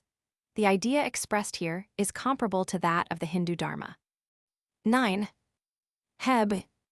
7:13. 10. Ibid. 7:7. 11. Gen. 14:22. 12. The numerical value of each of these names is 197. 13. This is the complete justification of the identity we indicated earlier. It should be noted, however, that participation in the tradition may not always be conscious. In this case, it is nonetheless real as a means of transmission of spiritual influences, though without implying effective accession to any rank whatsoever of the initiatic hierarchy. 14. On the basis of the preceding remarks, it can also be said that this superiority corresponds to that of the new covenant over the ancient law Heb. 7:22. It would be opportune to explain here why Christ was born into the royal tribe of Judah and not the priestly tribe of Levi, see Heb. 7:11-17, but such considerations would lead us too far afield. The organization of the 12 tribes, descending from the 12 sons of Jacob, is naturally linked to the 12-fold constitution of the spiritual centers. 15. Heb. 7:9. 16. Ibid. 7:8. 17. In the Pistis Sophia of the Alexandrian Gnostics, Melchizedek is given the name great receiver of eternal light. This again is in conformity with the function of Manu, who does in fact receive the intelligible light by a ray emanating directly from the principle, which he in turn reflects into the world that is his domain, this being moreover why Manu is called son of the sun.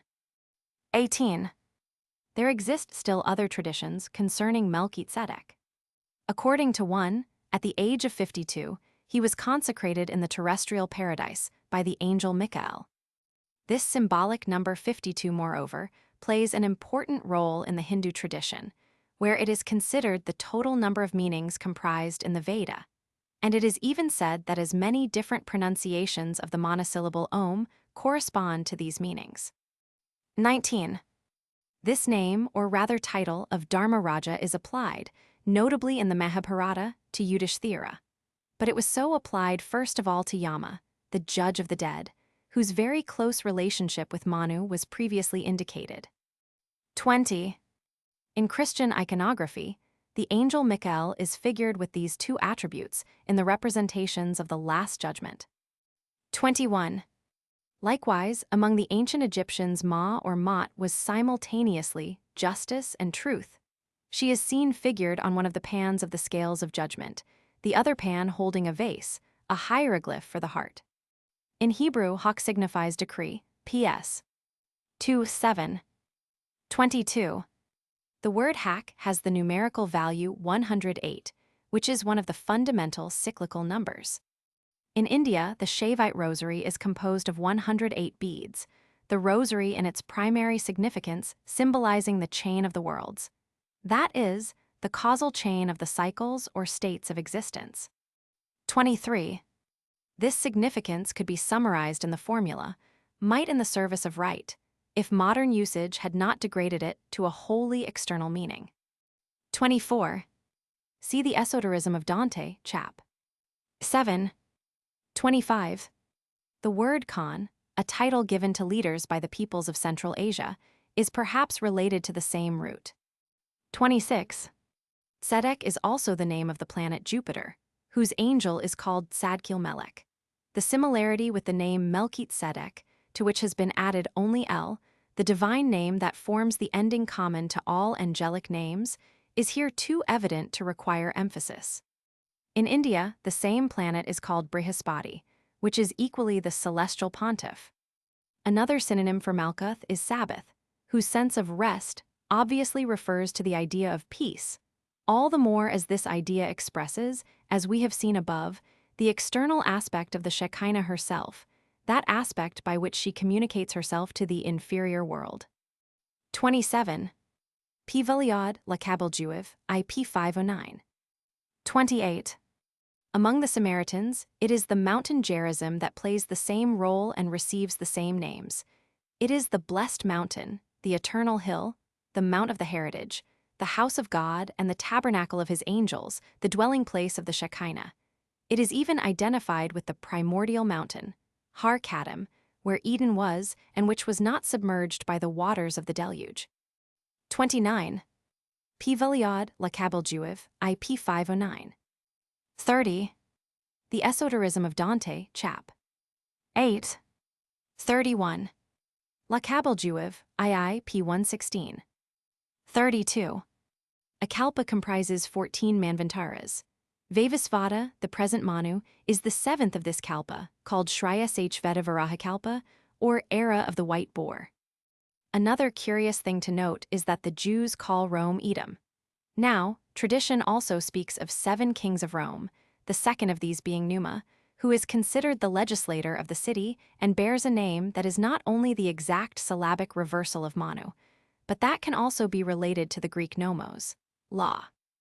There are thus grounds for believing that from a certain point of view, the 7 kings of Rome are only a particular representation of the 7 Manus for a given civilization, just as the 7 sages of Greece, when similarly viewed, are a representation of the 7 rishis, in whom is synthesized the wisdom of the cycle immediately preceding our own.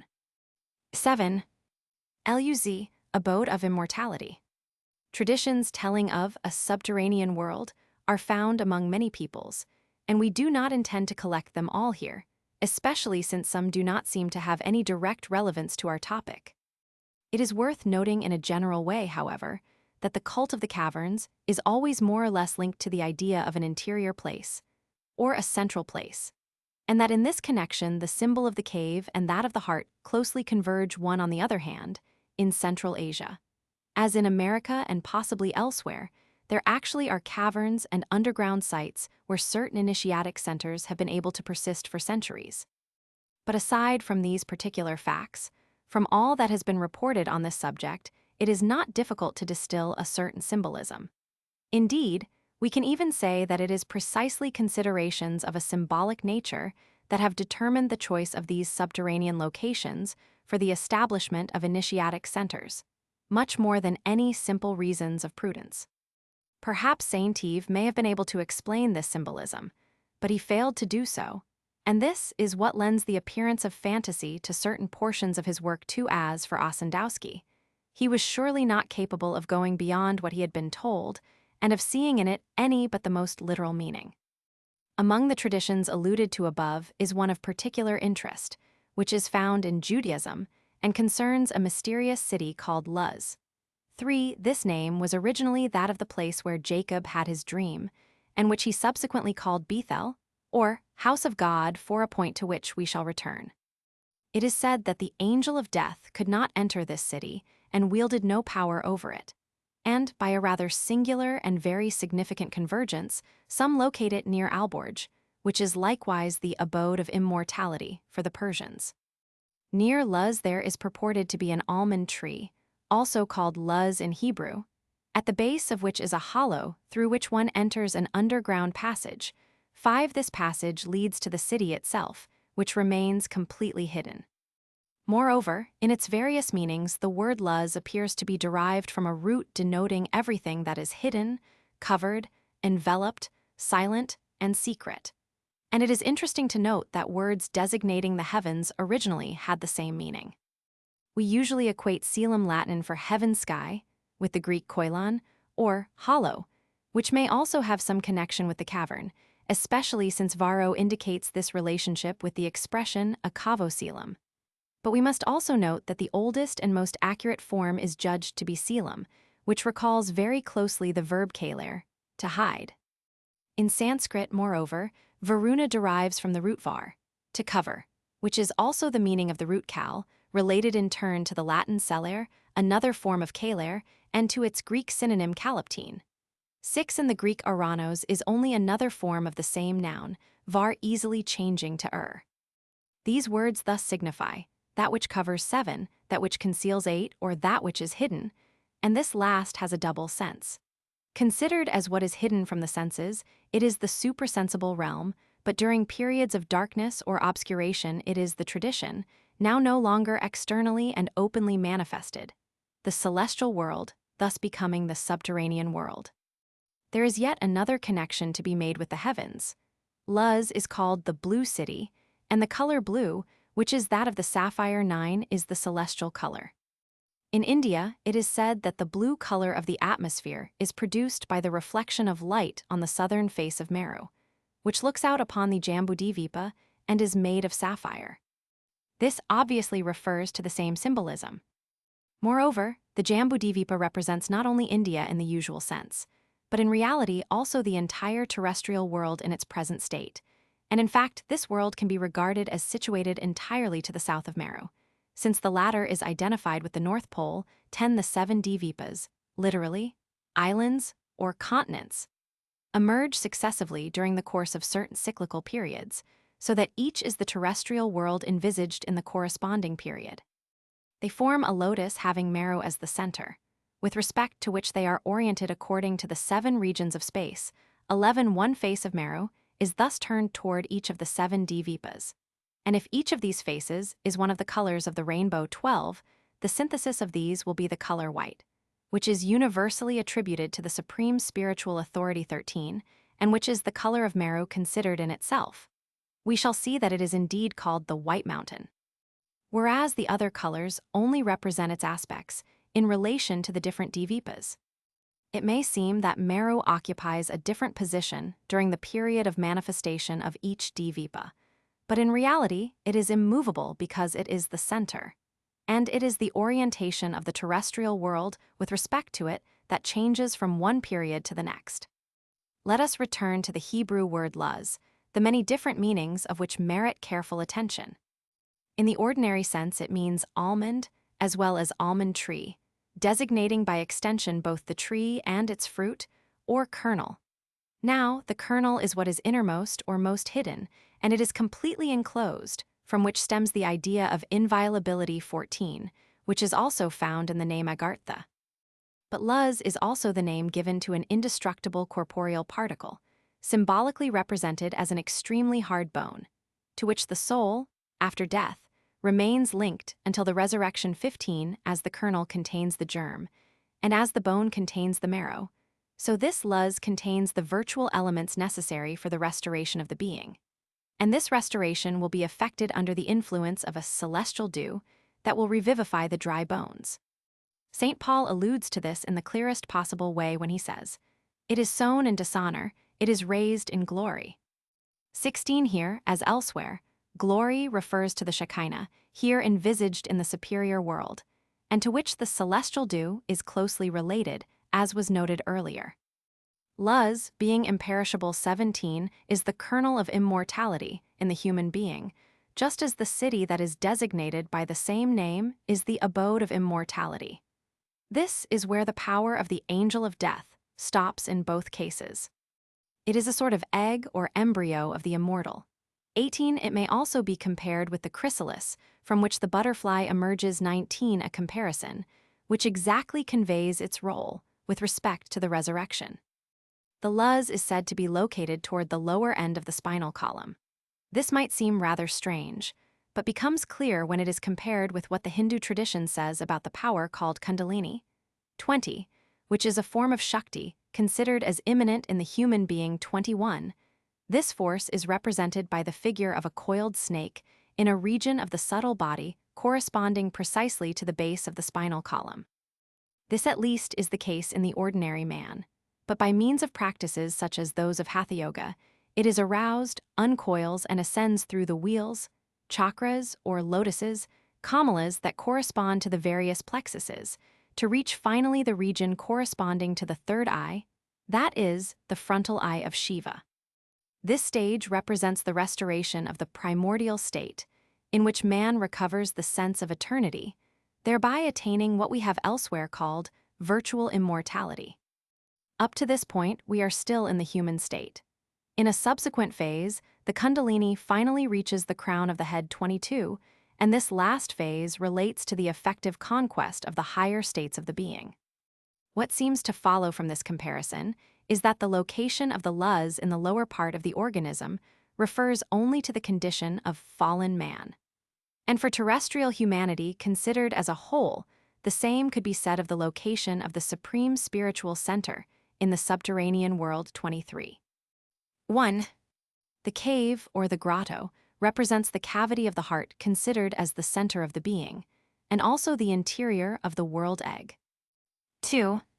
For example, the passage that tells of the descent to the hells.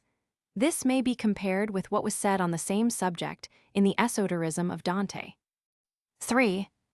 The information given here has been partially drawn from the Jewish Encyclopedia, VIII 219. 4. Gen. 2819. 5. The traditions of certain peoples of North America also tell of a tree by means of which some men who originally lived in the interior of the earth succeeded in reaching its surface, whereas other men of the same race are said to have remained in the subterranean world. It is likely that Bulwer-Lytton was inspired by these traditions in his vril, The Power of the Coming Race. 6. Other Latin words derive from the same root cal, such as caligo and perhaps the compound occultus. From another point of view, it is possible that the form calar came originally from a different root keed, meaning to cut or to divide, from which also catir, and consequently to separate and to hide. But in any case, the ideas expressed by these roots are, as can be seen, very close to each other, and this could easily have given rise to the assimilation of calar and celar, even if these two forms are etymologically independent. 7. The roof of the world, which can be assimilated to the celestial land or land of the living, has in the traditions of Central Asia a close connection with the western sky, where Avalokiteshvara reigns. In regard to the sense of covering, the Masonic expression undercover should be recalled, the star-bedecked ceiling of the lodge representing the celestial vault. 8. This is the veil of Isis, or of Neith among the Egyptians, and the blue veil of the Universal Mother in the Far Eastern tradition, Tao Te Ching, Chap. 6. Applying this meaning to the visible sky will give an intimation of the role of astronomical symbolism in hiding or revealing higher truths. 9. The sapphire plays an important role in biblical symbolism, appearing with particular frequency in the visions of prophets. 10. In Sanskrit, the north is called Uttara. That is, the highest region, the south being called Dakshina, the region to the right, that is, on one's right hand when facing the east. Uttarayana is the upward march of the sun toward the north, beginning with the winter solstice and ending at the summer solstice. Dakshinayana is the downward march of the sun toward the south, beginning with the summer solstice and ending at the winter solstice. 11. In Hindu symbolism, which Buddhism has retained in its legend of the 7 steps, the 7 regions of space consist of the 4 cardinal points, the zenith and the nadir, and finally the center itself. And note that their representation forms a cross in 3 dimensions, 6 directions, opposed 2 by 2 starting from the center. Similarly, in Kabbalistic symbolism, the holy palace or interior palace is at the center of the 6 directions, and thus forms the septenary, and Clement of Alexandria says that from God, heart of the universe, proceed the indefinite expanses directed, one upward, one downward, this one to the right, that one to the left, one forward, and the other one backward. Directing his gaze toward these 6 expanses as toward a number that is ever the same, he completes the world. He is the beginning and the end, the Alpha and the Omega. In him are accomplished the 6 phases of time, and it is from him that they receive their indefinite extension. That is the secret of the number 7, quoted by Valiad, La Kabbal Juiv, I, pp. 215-16. All this is related to the development of the primordial point in space and in time. The 6 phases of time, corresponding respectively to the 6 directions of space, are 6 cyclical periods, subdivisions of another, more general period, and sometimes represented symbolically as 6 millennia. They are also assimilable to the first 6 days of Genesis, the 7th, or Sabbath, representing the phase of the return to the principle, that is, to the center. We thus have 7 periods, to which can perhaps be related the respective manifestations of the 7 Dvipas. If each of these periods is a Manvantara, the Kalpa comprises 2 complete septenary periods, and the same symbolism is clearly applicable to different degrees, according to the greater or lesser duration of the cyclical period envisaged. 12. See our earlier remarks on the symbolism of the rainbow. There are in reality only 6 colors, ranged in complementary pairs, and corresponding to the 6 directions in the same way, the 7th color being nothing other than white itself, just as the 7th region is identified with the center. 13. It is therefore not without reason that in the Catholic hierarchy, the Pope is attired in white. 14. This is why the almond tree was taken as the symbol of the Virgin. 15. It is curious to note that this Jewish tradition very probably inspired certain theories of Leibniz concerning the animal, that is, the living being subsisting perpetually with a body, though reduced to a miniature after death. 16. One core. 1542. In these words, there is a strict application of the law of analogy, as above, so below, but inversely. 17. In Sanskrit, the word akshara signifies indissoluble, hence imperishable or indestructible. It designates the syllable, the primary element and germ of language, and applies preeminently to the monosyllable om, which is said to contain within itself the essence of the triple Veda. 18. We find its equivalent in other forms in diverse traditions, and particularly with some very important developments in Taoism. In this regard, It is the analog in the microcosmic order to the world egg in the macrocosmic order, since it contains the possibilities of the future cycle, the vita venturi saeculi, life of the world to come, of the Catholic Creed. 19. Reference can be made to the Greek symbolism of psyche, which rests for the most part on the similarity, see Psyche, by F. Prawn. 20. The word kundali, kundalini in the feminine, means coiled in the form of a ring or spiral, this coiled condition symbolizing the embryonic or undeveloped state. 21. In this respect, and from a certain point of view, its abode is also identified with the cavity of the heart. We have already referred to the relationship existing between the Hindu Shakti and the Hebrew Shekinah. 22. This is the Brahmarandra, or the orifice of Brahma, point of contact of the Sushumna, or coronal artery, with the solar ray. This symbolism is discussed in detail in Man and his becoming according to the Vedanta. 23. All this is closely related with the real significance of the well-known Hermetic saying visita inferioritarii, rectificando in venis occultum, lapidem, veram medicinam, visit the inferior regions of the earth. In rectitude will you find the hidden thing, the stone, the true medicine, which gives by acrostic the word vitriolum. The philosopher's stone is at the same time, and under another aspect, the true medicine, that is, the elixir of long life, which is nothing other than the draught of immortality.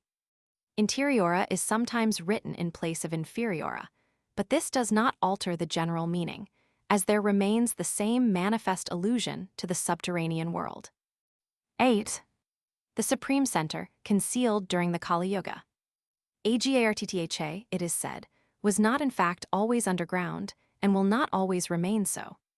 According to Ossendowski's report, a time will come when the peoples of Agarttha will come up from their subterranean caverns to the surface of the earth. One before its disappearance from the visible world, this center bore another name, for Agarttha, which means imperceptible or inaccessible, and also inviolable, since it is Salem, the abode of peace, would not yet have been appropriate. Ossendowski clearly states that it withdrew underground more than 6,000 years ago, indicating thereby a date which, as it happens, very closely approximates the beginning of the Kali Yuga, or Dark Age, the Iron Age of the ancient West, which is the last of the 4 periods into which the Manvantara is divided to. Its reappearance is to coincide with the ending of this same period. We have already mentioned the allusions in all traditions to something that is lost or hidden 3, which is represented under various symbols. Taken in the general sense that concerns terrestrial humanity as a whole, this loss corresponds precisely to the conditions of humanity during the Kali Yuga. The present period is therefore one of obscuration and confusion, for its conditions are such that, as long as they endure, initiatic knowledge must necessarily remain hidden, and this explains the character of the mysteries of historical antiquity, which in fact does not even reach back to the beginning of this period.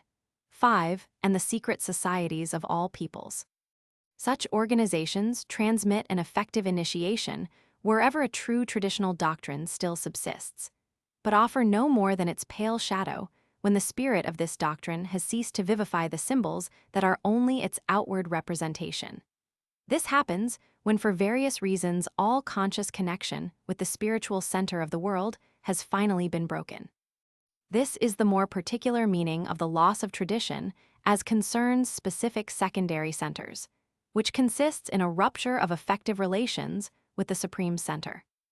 Thus, as we have already said, one should speak of something that is hidden rather than of something truly lost, for it is not lost to everyone, and some few still possess it in its integrality.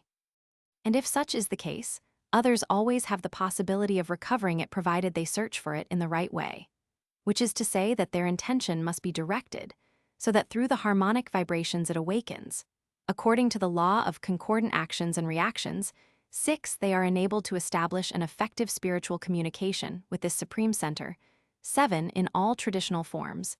This directing of the intention is, moreover, always symbolically represented by ritual orientation. Properly speaking, the latter is in fact the direction toward some spiritual center, which, no matter what particular center it may be, is always an image of the true center of the world. 8. But the further the Kali Yuga progresses, the more difficult it becomes to establish contact with this center, which becomes increasingly more closed and hidden at the same time that these secondary centers representing it externally become increasingly more rare. 9. Yet when this period comes to an end, the tradition will be manifested anew in its integrality. For the beginning of each Manvantara, coinciding with the end of the preceding one, necessarily implies for terrestrial humanity the return to the primordial state. 10. In Europe, every consciously established link with the center by means of regular organizations is now broken, and this has been so for several centuries. Moreover, this rupture was not accomplished all at once, but in many successive stages. 11. The first stage dates from the beginning of the 14th century. What we have already said elsewhere makes it understandable that one of the principal roles of the orders of chivalry was to assure communication between East and West, the true importance of which will be readily grasped when it is recalled that the center here in question has always been depicted as located somewhere in the East, at least with respect to historical times. Nevertheless, after the destruction of the Order of the Templars, the Brotherhood of the Rose Cross, or what was later to be given that name, continued to assure this same communication, albeit in a more hidden way. 12. The Renaissance and the Reformation marked a new critical phase, after which, as Saint Yves appears to suggest, came the complete and final rupture, coinciding with the treaties of Westphalia that in 1648 ended the 30 Years' War. Now, it is remarkable that numerous writers have affirmed precisely that the true Brotherhood of the Rose Cross left Europe shortly after the 30 Years' War to withdraw into Asia. And in this regard, we recall that the Rosicrucian adepts were 12 in number, as were the members of the innermost circle of Agarttha, in conformity with the constitution common to so many other spiritual centers formed in the image of that supreme center. Since this last period, the deposit of effective initiatic knowledge has not truly been preserved by any Western organization. Thus, Swedenborg declared that the lost word must henceforth be sought among the sages of Tibet and of Tartary, and according to the visions of Anne Catherine Emmerich, the mysterious place that she calls the Mountain of Prophets 13 is also set in the same regions. And let us add that the fragmentary information Madame Blavatsky was able to gather on this subject, though without fully understanding its true significance, gave rise to her idea of the Great White Lodge, which we would call not an image, but quite simply a caricature or fanciful parody of Agarttha. 14. 1. Ossendowski, Beasts, Men and Gods, p. 314. These are the concluding words of a prophecy that the King of the World is said to have made in 1890, when he appeared at the monastery of Narabanchi. 2. The Manvantara, or era of Amanu, also called Mahayuga, comprises 4 yugas or secondary periods: the Krita Yuga or Sati Yuga, the Treta Yuga, the Dvapara Yuga, and the Kali Yuga, which are identified respectively with the Age of Gold, the Age of Silver, the Age of Bronze, and the Age of Iron of Greco-Roman antiquity. In the succession of these periods, there is a kind of progressive materialization resulting from the gradual distancing from the principle that necessarily accompanies the development of the cyclical manifestation in the corporeal world, starting from the primordial state. 3. See especially chap. 5. Ide. 4. In biblical symbolism, the beginning of this age is notably represented by the Tower of Babel and the confusion of tongues. One could quite logically think that the fall and the deluge correspond to the end of the first 2 ages, but in reality, the starting point of the Hebrew tradition does not coincide with the beginning of the Manvantara. It must not be forgotten that the cyclical laws are applicable in different degrees, and for periods of unequal extent, periods that also sometimes encroach upon each other. Hence the complications that may at first sight seem inextricable, and that can be resolved only by considering the order of hierarchic subordination of the corresponding traditional centers. 5. It appears that proper notice has never been taken of the fact that historians generally find it impossible to establish an accurate chronology for anything prior to the 6th century before the Christian era. 6. This expression has been borrowed from Taoist doctrine. Also, we take the word intention here in a sense exactly equivalent to that of the Arabic niyyah, which is usually translated thus, conforming in this with the Latin etymology, from intendere, to tend toward. 7. What we have just said allows us to interpret with great precision the gospel saying, "And I tell you, ask, and it will be given you. Knock, and it will be opened to you." Luke 11:9. Here one must naturally refer to the earlier discussion concerning right intention and goodwill, which will at the same time make clear the meaning of the expression pax in terra hominibus boni voluntatis, peace on earth to men of goodwill. 8. In Islam, this orientation, qibla, is something like the materialization, if we may put it so, of intention niyyah. The orientation of Christian churches is another particular case, essentially related to the same idea. 9. Here only a relative exteriorization is meant, of course, for these secondary centers have themselves been more or less strictly closed since the beginning of the Kali Yuga. 10. This is the manifestation of the celestial Jerusalem, which, with respect to the cycle that is ending, is the same thing that the terrestrial paradise is with respect to the cycle that is beginning, as we explained in the esoterism of Dante. 11. In the same way, from another and broader point of view, there are for human beings degrees in their remoteness from the primordial center, and it is to these degrees that the distinction of the different yugas corresponds. 12. Here again, we must refer to our study the esoterism of Dante, where we have given everything necessary to justify this assertion. 13. Anne Catherine Emmerich, 1774–1824, who was born in Westphalia and became an Augustinian nun in 1803, apparently lived from early childhood with almost continual inner visions of scenes from the Old and New Testaments. Upon the disbanding of the convents in 1811, the cronchily ill Anne Catherine withdrew to a small room in Dulmen, where in 1812 she received the stigmata. In 1818, the well-known poet of the German Romantic movement, Clemens Brentano, paid her a visit, whereupon she immediately recognized him as the pilgrim sent to record her visions, a task he soon undertook. The recorded visions were eventually organized and published in several collections, those in English being in various editions.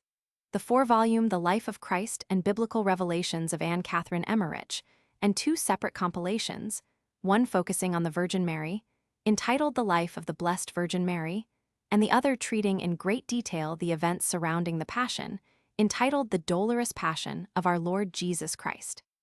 Anne Catherine's visions are remarkable in their apparent factual accuracy, which has even been confirmed by archaeologists, the best-known case being that of the discovery of the House of the Virgin in Ephesus. The passage Guénon cites here regarding the Mountain of the Prophets is found in the Very Reverend Karl E. Schmerger's The Life of Anne Catherine Emmerich, Vol. 1 Rockford IL, Tan Books and Publishers 1976, Chap. XLI.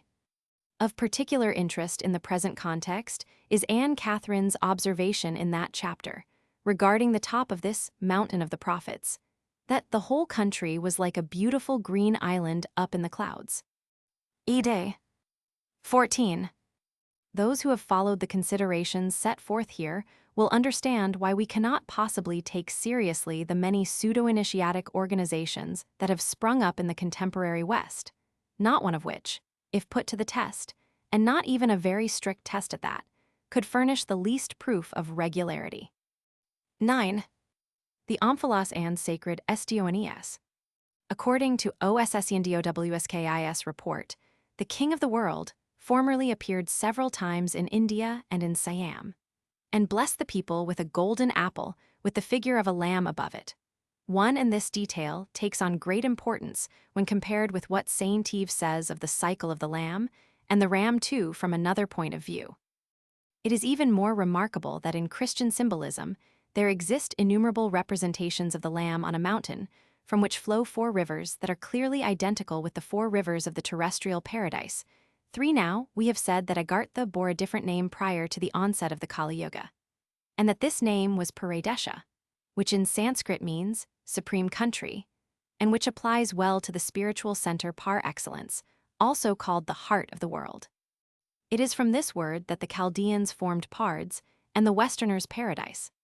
Such is the original meaning of this latter, which should make clear why we said before that in one form or another, it always signifies the same thing as the Pards of the Hebrew Kabbalah.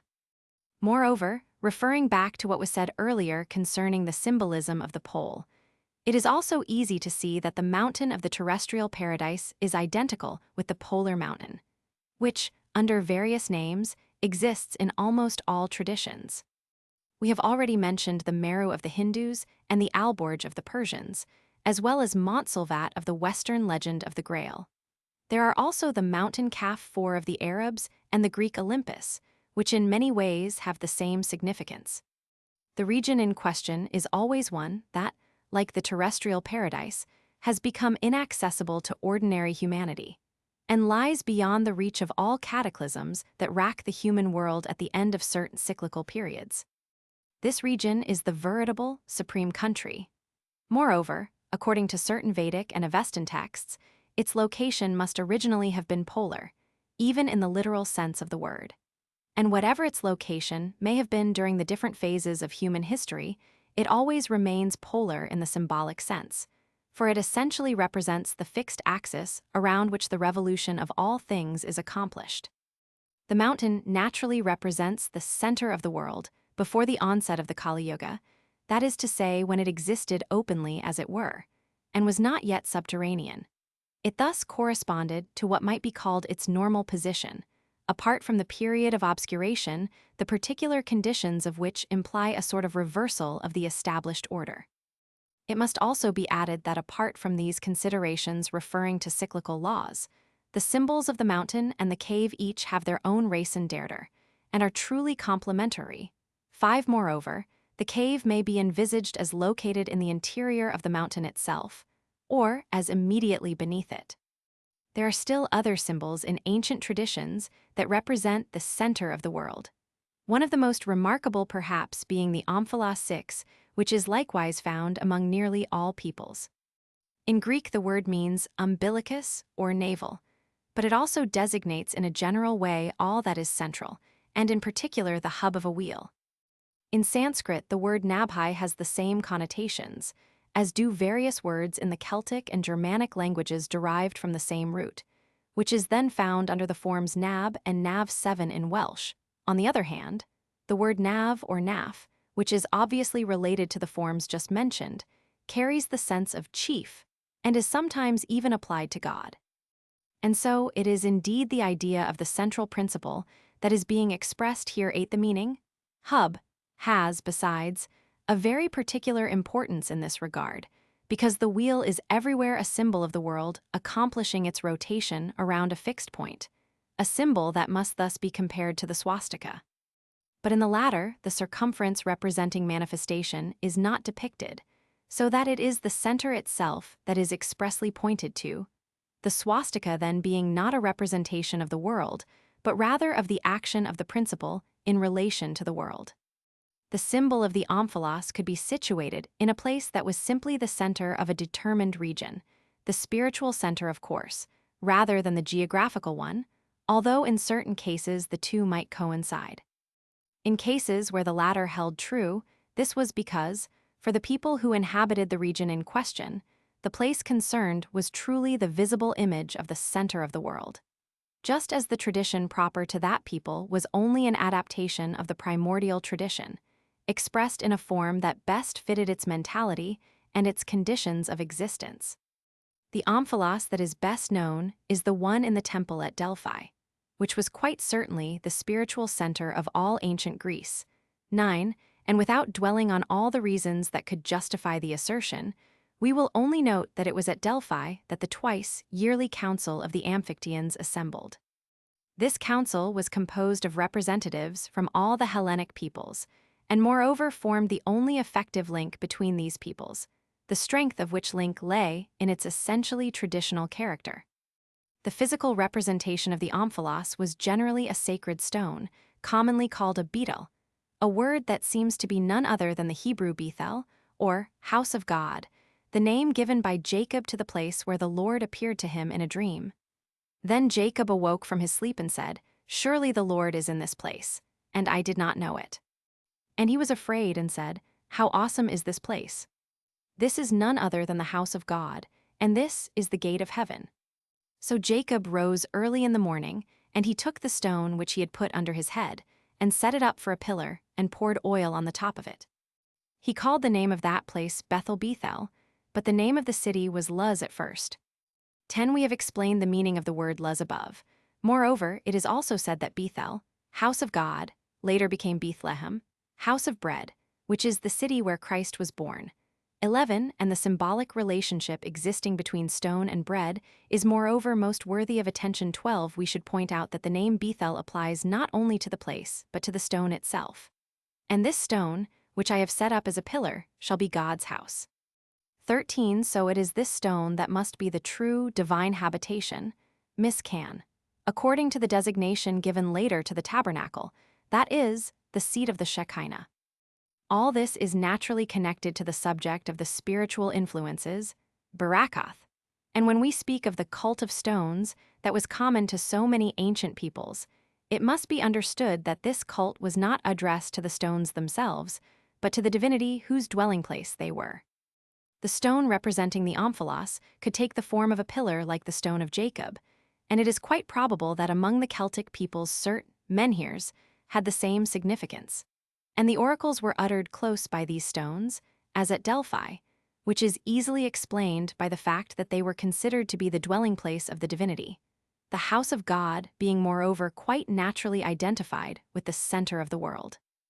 The omphalos could also be represented in the form of a cone, like the black stone of Cybele, or of an ovoid, the cone recalling the sacred mountain, symbol of the pole or world axis, and the ovoid form relating directly to another, very important, symbol, the world egg. 14. It should be added that the omphalos, although usually represented by a stone, sometimes took the form of a mound or sort of tumulus, which again is an image of the sacred mountain.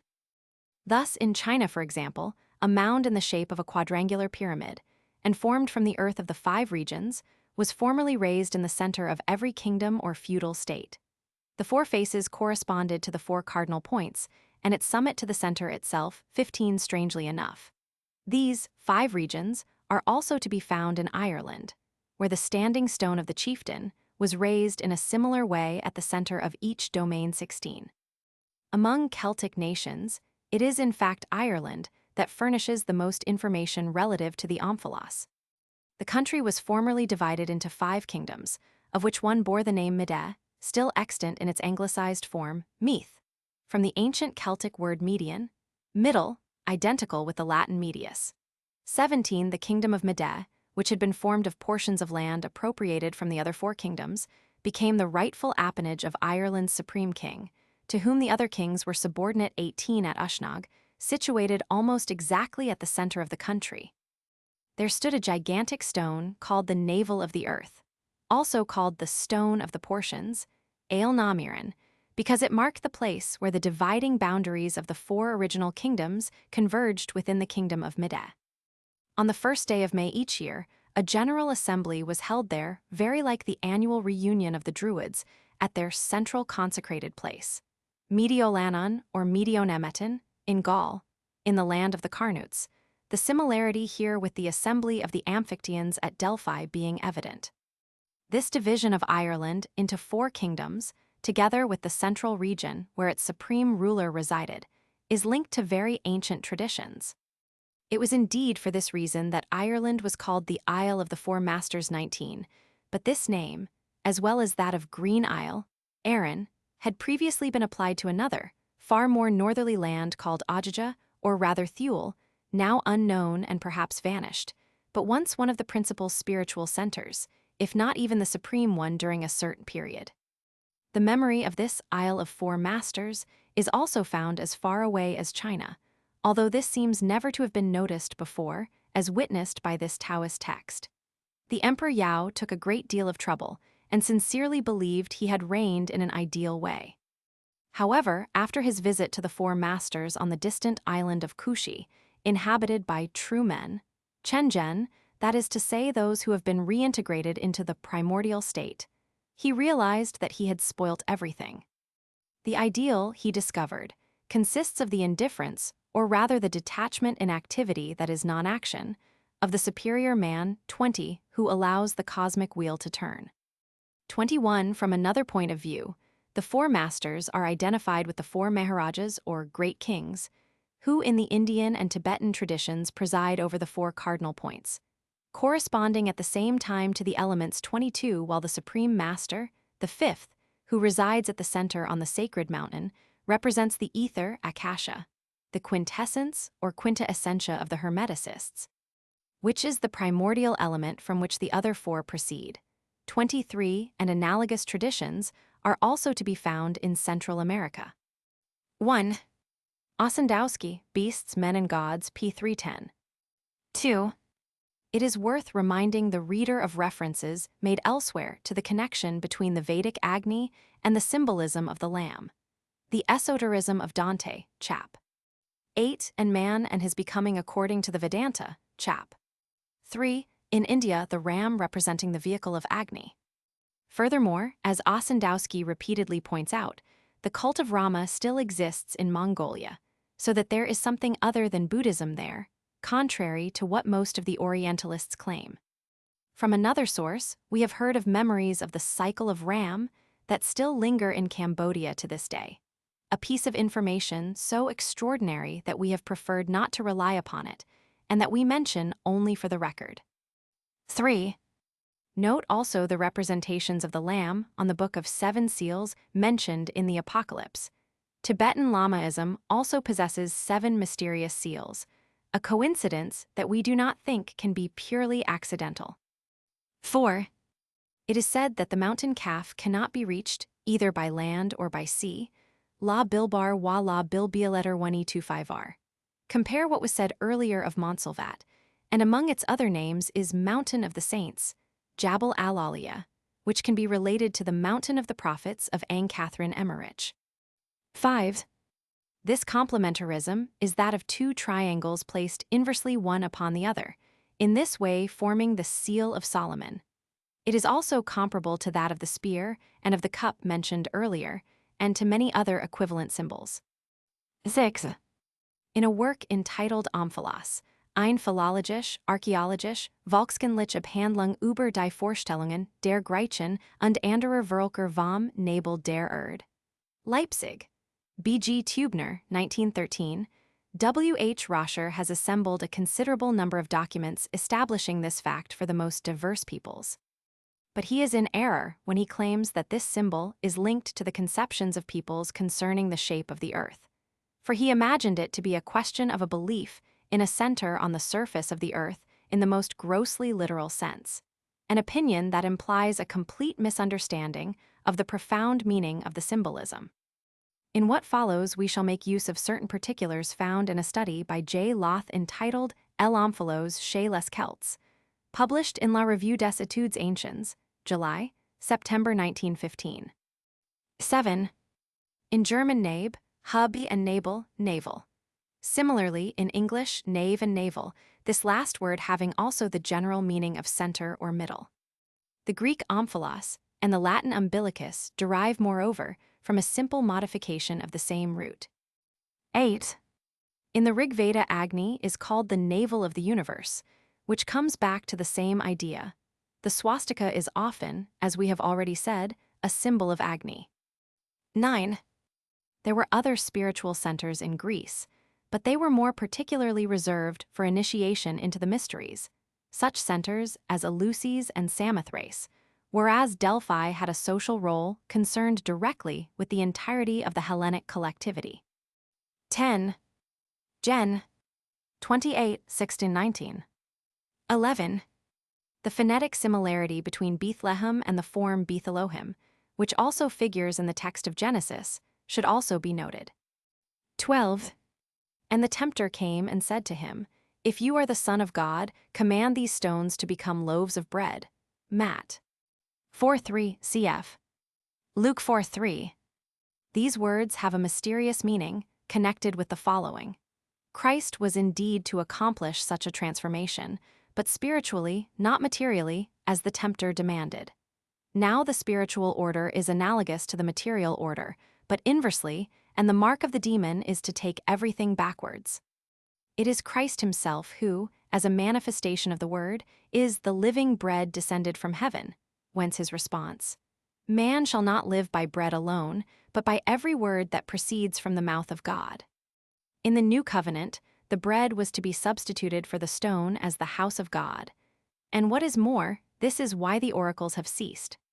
In connection with this bread that is identified with the flesh of the manifested word, it may be of interest to note also that the Arabic word lam, which is the same as the Hebrew lehem, has precisely the meaning of flesh, and not bread. 13. Gen. 28:22. 14. Sometimes, and notably on certain Greek omphaloi, the stone was encircled by a serpent. This serpent is also found coiled at the base or at the summit of certain Chaldean boundary stones, which should be considered true beetles. Moreover, the symbol of the stone, like that of the tree, another figure of the world axis, is in a general way closely connected with the symbol of the serpent, and the same holds true for the symbol of the egg, notably among the Celts and the Egyptians. A remarkable example of the figuration of the omphalos is the beetle of Kermeria, the general shape of which is that of an irregular cone, rounded at the top, and bearing on one of its faces the sign of the swastika. J. Loth, in the work mentioned earlier, provides photographs of this beetle, as well as of other stones of the same kind. 15. The number 5 has a quite special symbolic significance in the Chinese tradition. 16. Brehon laws cited by J. Loth. 17. Note too that China is also called the Middle Empire. 18. The capital of the kingdom of Mede was Tara. Now, in Sanskrit the word Tara means star, and more particularly the polar star. 19. The name Saint Patrick, which is usually known only in its Latinized form, was originally Cothrage, which signifies the servant of the four. 20. The true man, being placed at the center, no longer participates in the movement of things, but in reality, it is he who directs this movement by his presence alone, since the activity of heaven is reflected in him. 21. Chuangsu Chap. 1. Father Weiger translation in French. It is said that the Emperor Yao reigned in the year 2356 BC. 22. A connection could also be made here with the four Adad of Islamic esoterism. 23. In cruciform figures, such as the swastika, this primordial element is also represented by the central point, which is the pole. The four other elements, as well as the four cardinal points, correspond to the four branches of the cross, symbolizing moreover the quaternary in all of its applications. 10. NAMES and symbolic representations of spiritual centers. As concerns the supreme country, many other concordant traditions could be cited, notably its designation by another name that is probably even more ancient than Paradesha. This is the name Tula, from which the Greeks derived Thule. And, as we have just seen, Thule was probably identical with the original Isle of the Four Masters. Moreover, this same name Tula was given to very diverse regions, so that even today it is still to be found as far afield as Russia and Central America, from which one must doubtless conclude that in some more or less remote age each of these regions was the seat of a spiritual power that was an emanation, as it were, of that of the primordial Tula. We know that the Mexican Tula owes its origin to the Toltecs, who, it is said, came from Aslan, the land in the midst of the waters, evidently none other than Atlantis, bringing with them the name Tula from their country of origin. The center to which they gave it had probably been intended to replace, in some measure, that of the lost continent one, but it is also necessary to distinguish the Atlantean Tula and the Hyperborean Tula, the latter then truly representing the original and supreme center for the totality of the present Manvantara. It was this that was the sacred isle par excellence, having originally been situated quite literally at the pole, as we said above. All the other sacred isles, which everywhere bear names of identical meaning, were only its images, And this applies even to the spiritual center of the Atlantean tradition, which only presided over a secondary historical cycle subordinate to the Manvantara. 2. In Sanskrit, the word Tula means scales, and denotes more specifically the zodiacal sign of that name, the scales, or Libra. There is, however, a Chinese tradition in which the heavenly scales were originally the Great Bear 3. This point is of the greatest importance, for the symbolism attached to the Great Bear is naturally connected in the closest possible way to that of the pole. 4. But we cannot pursue this question here, for it demands its own special study. 5. There would also be good reason to examine the connection that may exist between the polar scales and the zodiacal scales. This latter is regarded, moreover, as the sign of judgment, and what was said previously, in connection with Melchizedek, of the scales as an attribute of justice makes this name i.e. scales or Tula, comprehensible as the designation of the supreme spiritual center. Tula is also called the White Isle, the color white, as we have seen, representing spiritual authority. In the American Amerindian traditions, Aslan is symbolized by a white mountain, but this symbolism originally applied to the Hyperborean Tula and the Polar Mountain. In India, the White Isle, Vedadivipa, which was generally set in the remote regions of the North Six, is regarded as the abode of the blessed, which clearly identifies it with the land of the living 7. There is, however, an apparent exception in that Celtic traditions speak specifically of a green isle as the Isle of the Saints or the Isle of the Blessed. 8. In the center of this island, there rises the White Mountain, which is said never to have been submerged in any deluge. 9. And the summit of which is purple in color. 10. This Mountain of the Sun, as it is also called, is the equivalent of Meru, which is the white mountain girded in green, by virtue of the fact that it is situated in the middle of the sea. 11, with a triangle of light shining at its summit. To the various designations of spiritual centers, such as White Isle, a designation that, like the others, could, we repeat, be applied not only to the supreme center, to which it originally appertained, but to secondary centers as well. We must add the names of places, countries, and cities that likewise express the idea of whiteness.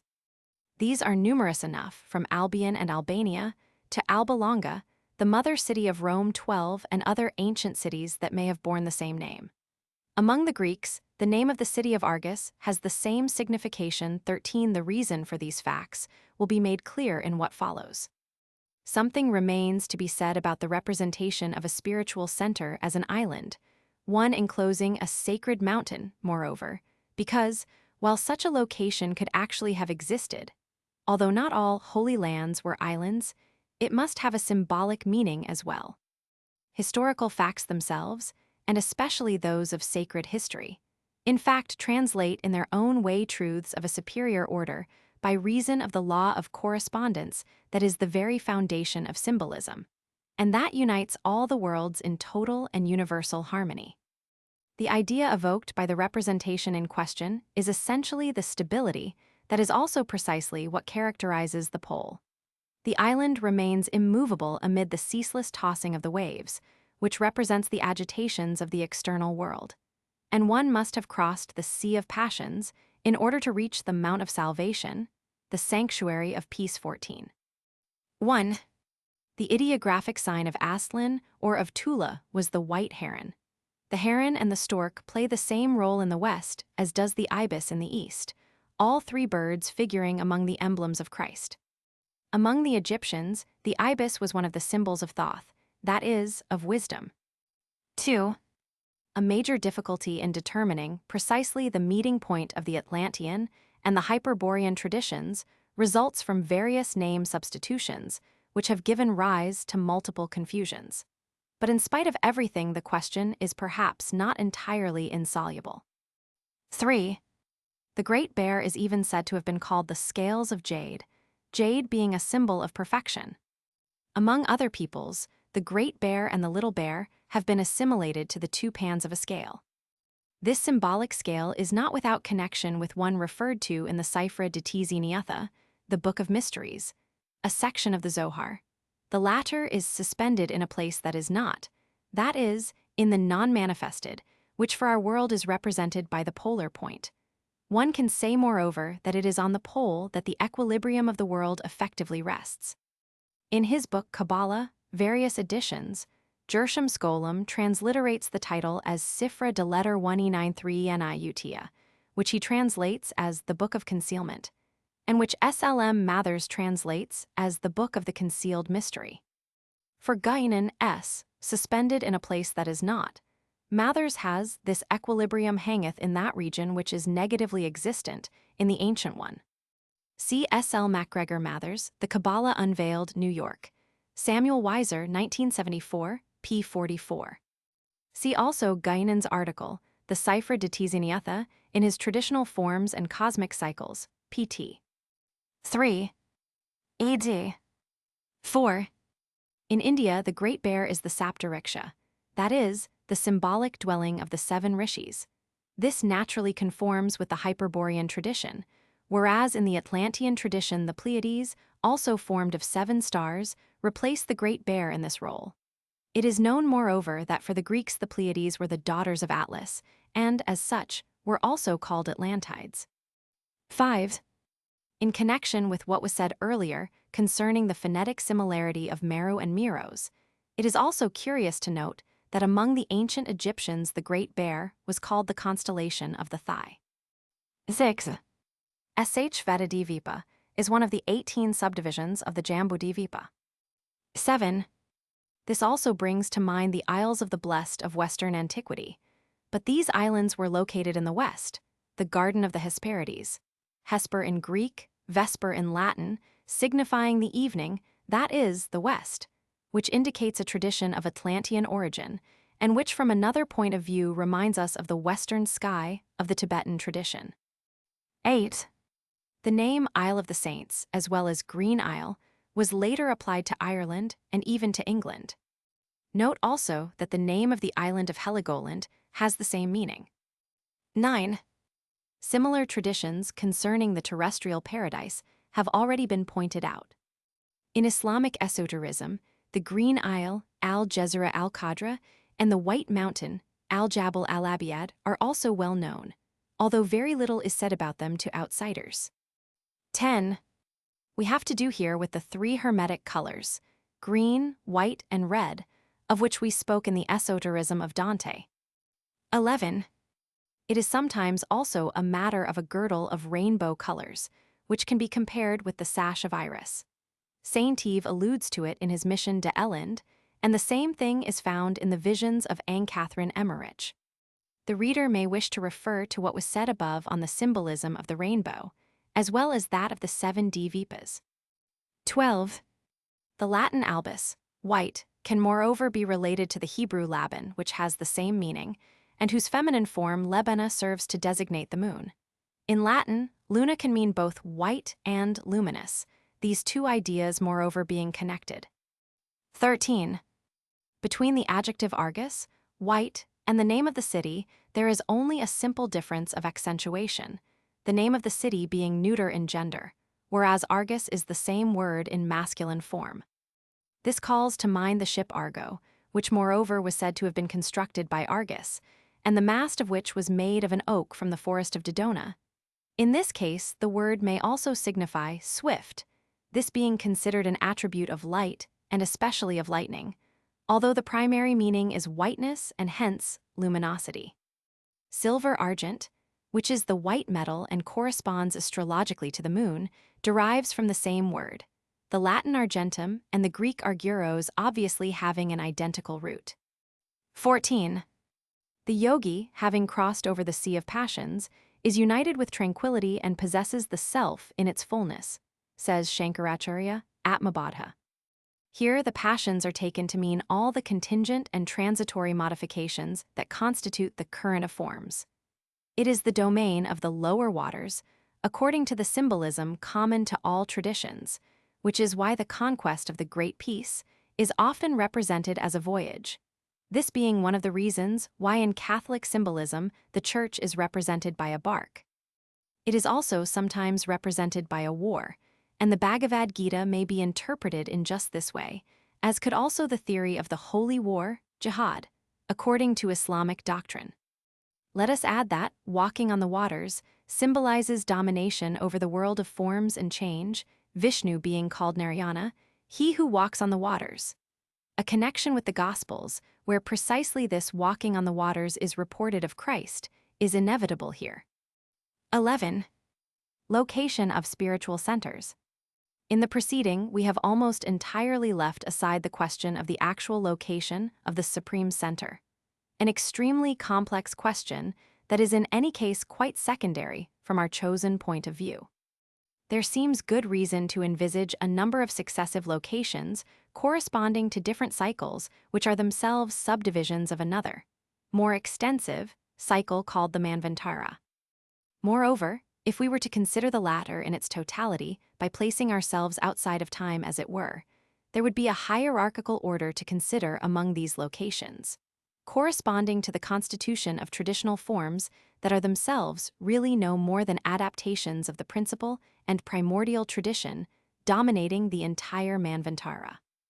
We should recall, however, that many other centers can exist simultaneously with the principal one, attached to and reflecting it like so many images, and this can easily lead to confusion, especially as these secondary centers, being more outward, are thereby more visible than the Supreme Center one.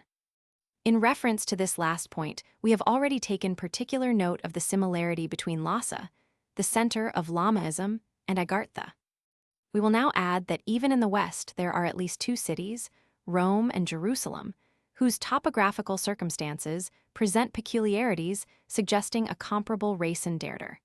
And we have already seen that the latter was in effect a visible image of the mysterious Salem of Melchizedek. As we have already pointed out, there existed in ancient times what could be called a sacred or sacerdotal geography, and the placement of cities and temples was not arbitrary, but determined according to very precise laws. To this may give us an inkling of the bonds that unite sacerdotal and royal art to the art of the builders, three, as well as of the reasons why the ancient guilds possessed an authentic initiatic tradition, four moreover. Between the founding of a city and the establishment of a doctrine, or of a new traditional form by adaptation to specific conditions of time and place, there was such a connection that the first was often taken to symbolize the second five naturally. The most elaborate precautions were taken when fixing the placement of a city destined in one way or another to become the capital of a whole specified part of the world. And the names of such cities would merit careful study, as would also the reported circumstances of their founding six. Without elaborating on questions that are only indirectly related to our present subject, we should nonetheless mention that a center of the kind just described existed in pre-Hellenic Crete 7, and that it seems that there were several in Egypt as well, probably founded in successive epochs, such as Memphis and Thebes ate the name of the latter, which is also that of a Greek city, is of particular interest as a designation of a spiritual center by reason of its obvious connection with the Hebrew Theba, that is, the Ark of the Deluge. The latter is again a representation of the Supreme Center, especially in the sense of assuring the preservation of the tradition in a sort of shrouded state 9 during the transitional period between two cycles marked by a cosmic cataclysm that destroys the previous state of the world in order to make place for a new 110. The role of the biblical Noah 11 is similar to that played in the Hindu tradition by Satyavrata, who, under the name Vaivasvata, later became the current Manu. But it should be noted that whereas this latter tradition goes back to the beginning of the present Manvantara, the biblical deluge marks only the advent of another, more restricted cycle comprised within this same Manvantara 12. They do not represent the same event, but two analogous ones 13. Even more noteworthy is the association that exists between the symbolism of the ark and that of the rainbow, and relationship suggested in the biblical text by the appearance of the latter after the deluge as a sign of the covenant between God and earthly creatures 14 during the cataclysm. The ark floated on the ocean of the lower waters. Then, at the moment marking the re-establishment of order and the renewal of all things, the rainbow appeared in the clouds, that is to say, in the region of the upper waters. It is therefore an analogical relationship in the strictest sense, the two figures being inverse and complementary to each other, the convex shape of the ark being directed downward and that of the rainbow upward, so that together they form a complete circular or cyclical figure, of which they comprise as it were the 2 halves 15 at the beginning of the cycle. This figure was in fact complete. It is the vertical section of a sphere, the horizontal section of which is represented by the circular enclosure of the terrestrial paradise, 16, and the latter is divided by a cross formed by the 4 rivers issuing from the polar mountain. 17, the reconstitution must be accomplished at the end of the same cycle. But then, in the case of the celestial Jerusalem, the circle is replaced by a square 18, indicating the accomplishment of what the Hermeticists designated symbolically as the squaring of the circle. The sphere, representing the development of possibilities through the expansion of the primordial central point, is transformed into a cube when this development is completed, and the final equilibrium for the cycle under consideration is attained 19. 1. According to the expression Saint Yves borrows from the symbolism of the tarot, the supreme center is to the other centers like the closed zero of the 22 arcana. 2. Plato's Timaeus appears to contain certain veiled allusions to the science in question. 3. Recall what was said earlier about the title Pontifex. Moreover, the expression royal art has been preserved in modern masonry. 4. Among the Romans, Janus was at once both the god of initiation into the mysteries and the god of the craft guilds, collegia fabrorum, and this double attribution is particularly significant. 5. We will cite as an example the symbolism of Amphion building the walls of Thebes by the sounds of his lyre. We shall presently see what the name of the city Thebes indicates. The importance of the lyre in Orphism and Pythagorism is well known, but it is interesting to note that in the Chinese tradition, musical instruments often play a similar role, which here again must obviously be understood symbolically. 6. Where names are concerned, the preceding discussion has offered several examples, particularly for names connected with the idea of whiteness, and we shall point out a few more. Much could also be said regarding the sacred objects to which the power and even the preservation of the city were linked in certain cases. Such were the legendary Palladium of Troy and, in Rome, the shields of the Salii, which were said to have been fashioned from a meteor in the time of Numa. The College of the Salii was composed of 12 members. These objects were supports for spiritual influences, as was the Ark of the Covenant among the Hebrews. 7. The name Minos is in itself a sufficient indication in this respect, as is Menes regarding Egypt. And this brings us back to what was just said about the name Numa in connection with Rome, and to the significance of the name Shlomo for Jerusalem. As concerns Crete, let us in passing point to the use of the labyrinth as a characteristic symbol by the builders of the Middle Ages. And what is curious is that walking the circuit of the labyrinth marked out by paving stones on the floor of some churches was considered to replace pilgrimage to the Holy Land for those who could not accomplish the latter. 8. We have already seen that Delphi played this role for Greece. The name evokes the dolphin, whose symbolism is very important. Babylon is another remarkable name, Babylu signifying door of heaven, which is one of the qualifications attributed to Luz by Jacob. Moreover, it can also have the meaning house of God, as does Bethel. But it becomes synonymous with confusion, Babel, when the tradition is lost, being then the reversal of the symbol Janua Inferni taking the place of Janua Caeli. 9. This state is assimilable to that represented for the beginning of a cycle by the world egg, which contains in embryo all the possibilities that will develop in the course of the cycle. The ark likewise contains all the elements that will serve to restore the world, and that are thus the seeds of its future state. 10. Another function of the pontificate is to assure the passage or transmission of tradition from one cycle to the next, the construction of the ark having here the same meaning as that of a symbolic bridge, since both are equally destined to allow the crossing of the waters, which, moreover, has many meanings. 11. It is also noteworthy that Noah is said to have been the first to cultivate the vine, Gen. 9:20, a fact that should be related to what was said earlier on the symbolic meaning of wine, and its role in initiatic rites in connection with the sacrifice of Melchizedek. 12.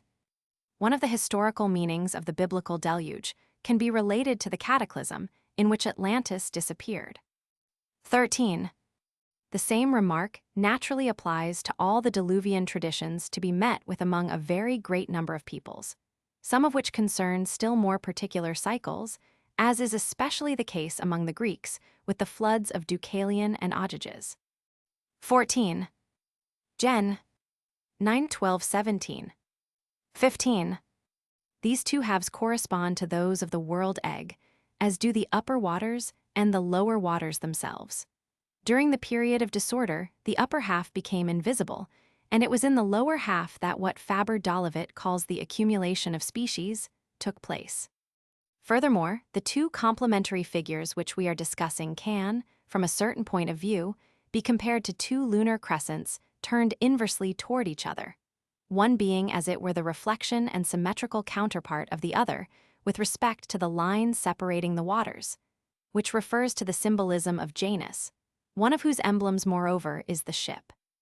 Also worth remarking is a kind of symbolic equivalence between the crescent, the cup, and the ship, and that the word vessel serves equally to designate the latter too, the holy vessel being one of the most frequently used names for the Grail in the Middle Ages. 16.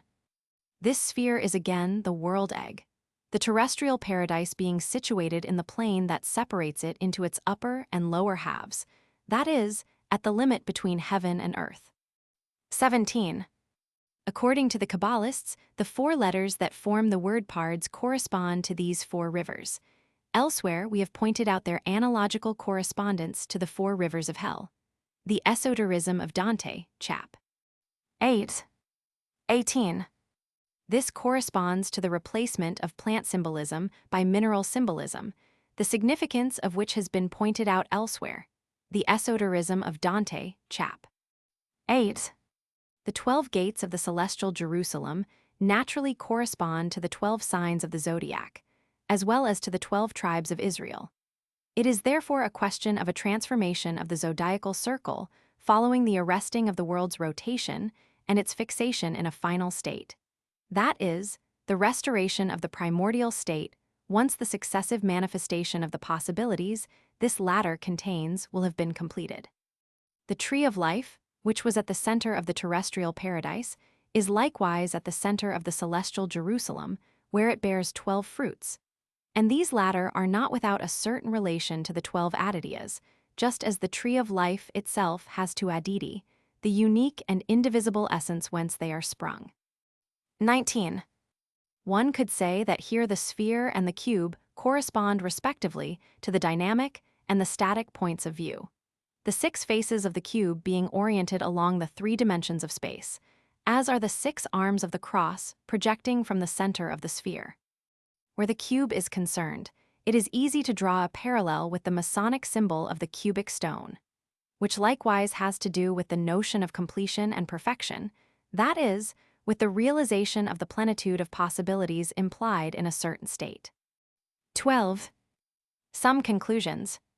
One conclusion that emerges clearly from the concordant testimonies of all traditions is that there is a holy land par excellence, that it is the prototype for all other holy lands, and that it is the spiritual center to which all others are subordinate. The Holy Land is also the land of the saints, the land of the blessed, the land of the living, and the land of immortality. All these expressions are equivalent, and we should add to their number the Pure Land one, which Plato applies precisely to the abode of the blessed too. This abode is usually said to be situated in an invisible world.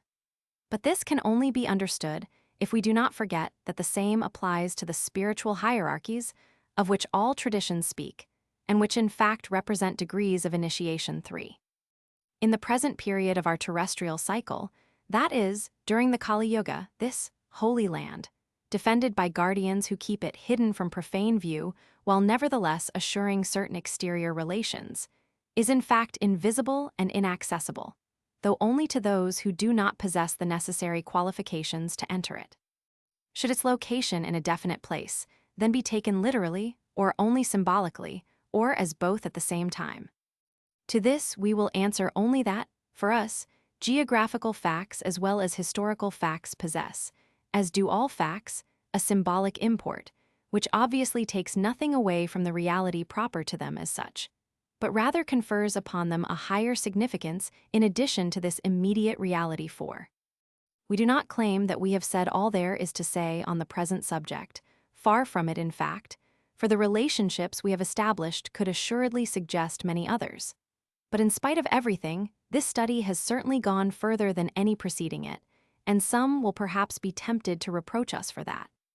However, we do not believe that too much has been said, and are even persuaded that there is nothing that should not be said, although we are doubtless less disposed than anyone to dispute the fact that there is reason to consider opportuneness when it is a question of making public certain matters of a somewhat unusual character. On the question of opportuneness, only this brief observation need be made. Under the circumstances in which we presently live, events unfold with such rapidity that many things, the reasons for which are not immediately obvious, could well find rather unforeseen applications, if not altogether unforeseeable ones, and this sooner than we may wish to believe. We wish to refrain from anything that may in any way resemble prophesying, but will nevertheless cite here by way of a fitting conclusion the following words of Joseph de Maistre, 5 which are even truer today than they were a century ago. We must be ready for an immense event in the divine order, which we are traveling toward with an accelerated speed that must astound all those who watch. Redoubtable oracles have already announced that the time has arrived. 1. Among the Buddhist schools that exist in Japan there is one, the Jodo, whose name translates as Pure Land.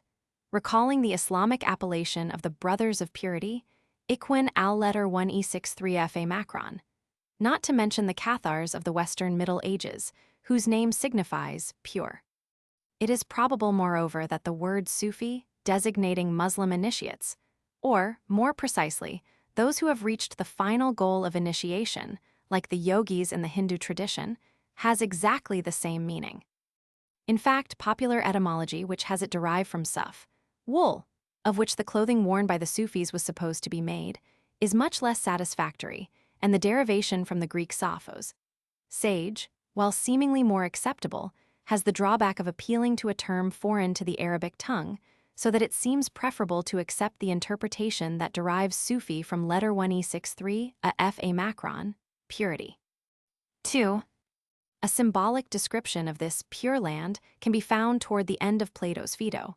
It has already been pointed out that a kind of parallel can be drawn between this description and the one Dante makes of the terrestrial paradise. See John Alexander Stewart, The Myths of Plato, London. New York, Macmillan, 1905. 3. Besides, the various worlds are properly states, and not places, although they can be described symbolically as such. The Sanskrit word loka, which serves to designate these worlds, and which is identical with the Latin locus, contains within itself the indication of this spatial symbolism. There is also a temporal symbolism, according to which these same states are described under the form of successive cycles, although time, just as much as space, is in reality only a condition proper to one of them, so that the succession is here but an image of a causal chain. 4. This can be compared with the plurality of meanings according to which the sacred texts are interpreted, and which, far from contradicting or destroying, on the contrary complement and harmonize each other in integral synthetic knowledge. From the point of view indicated here, historical facts correspond to a temporal symbolism, and geographical facts to a spatial symbolism. There is moreover a link or a necessary correlation between them, as there is between time and space themselves, and that is why the location of the spiritual center may be different according to the periods considered. 5. Soirées de St. Petersburg, 11th Conversation. To avoid any apparent contradiction with the cessation of oracles alluded to earlier on, and which Plutarch had already observed, we need hardly point out that this word, oracles, is used by Joseph de Maistre in the very broad sense often given it in ordinary language, and not the proper and precise sense it had in antiquity.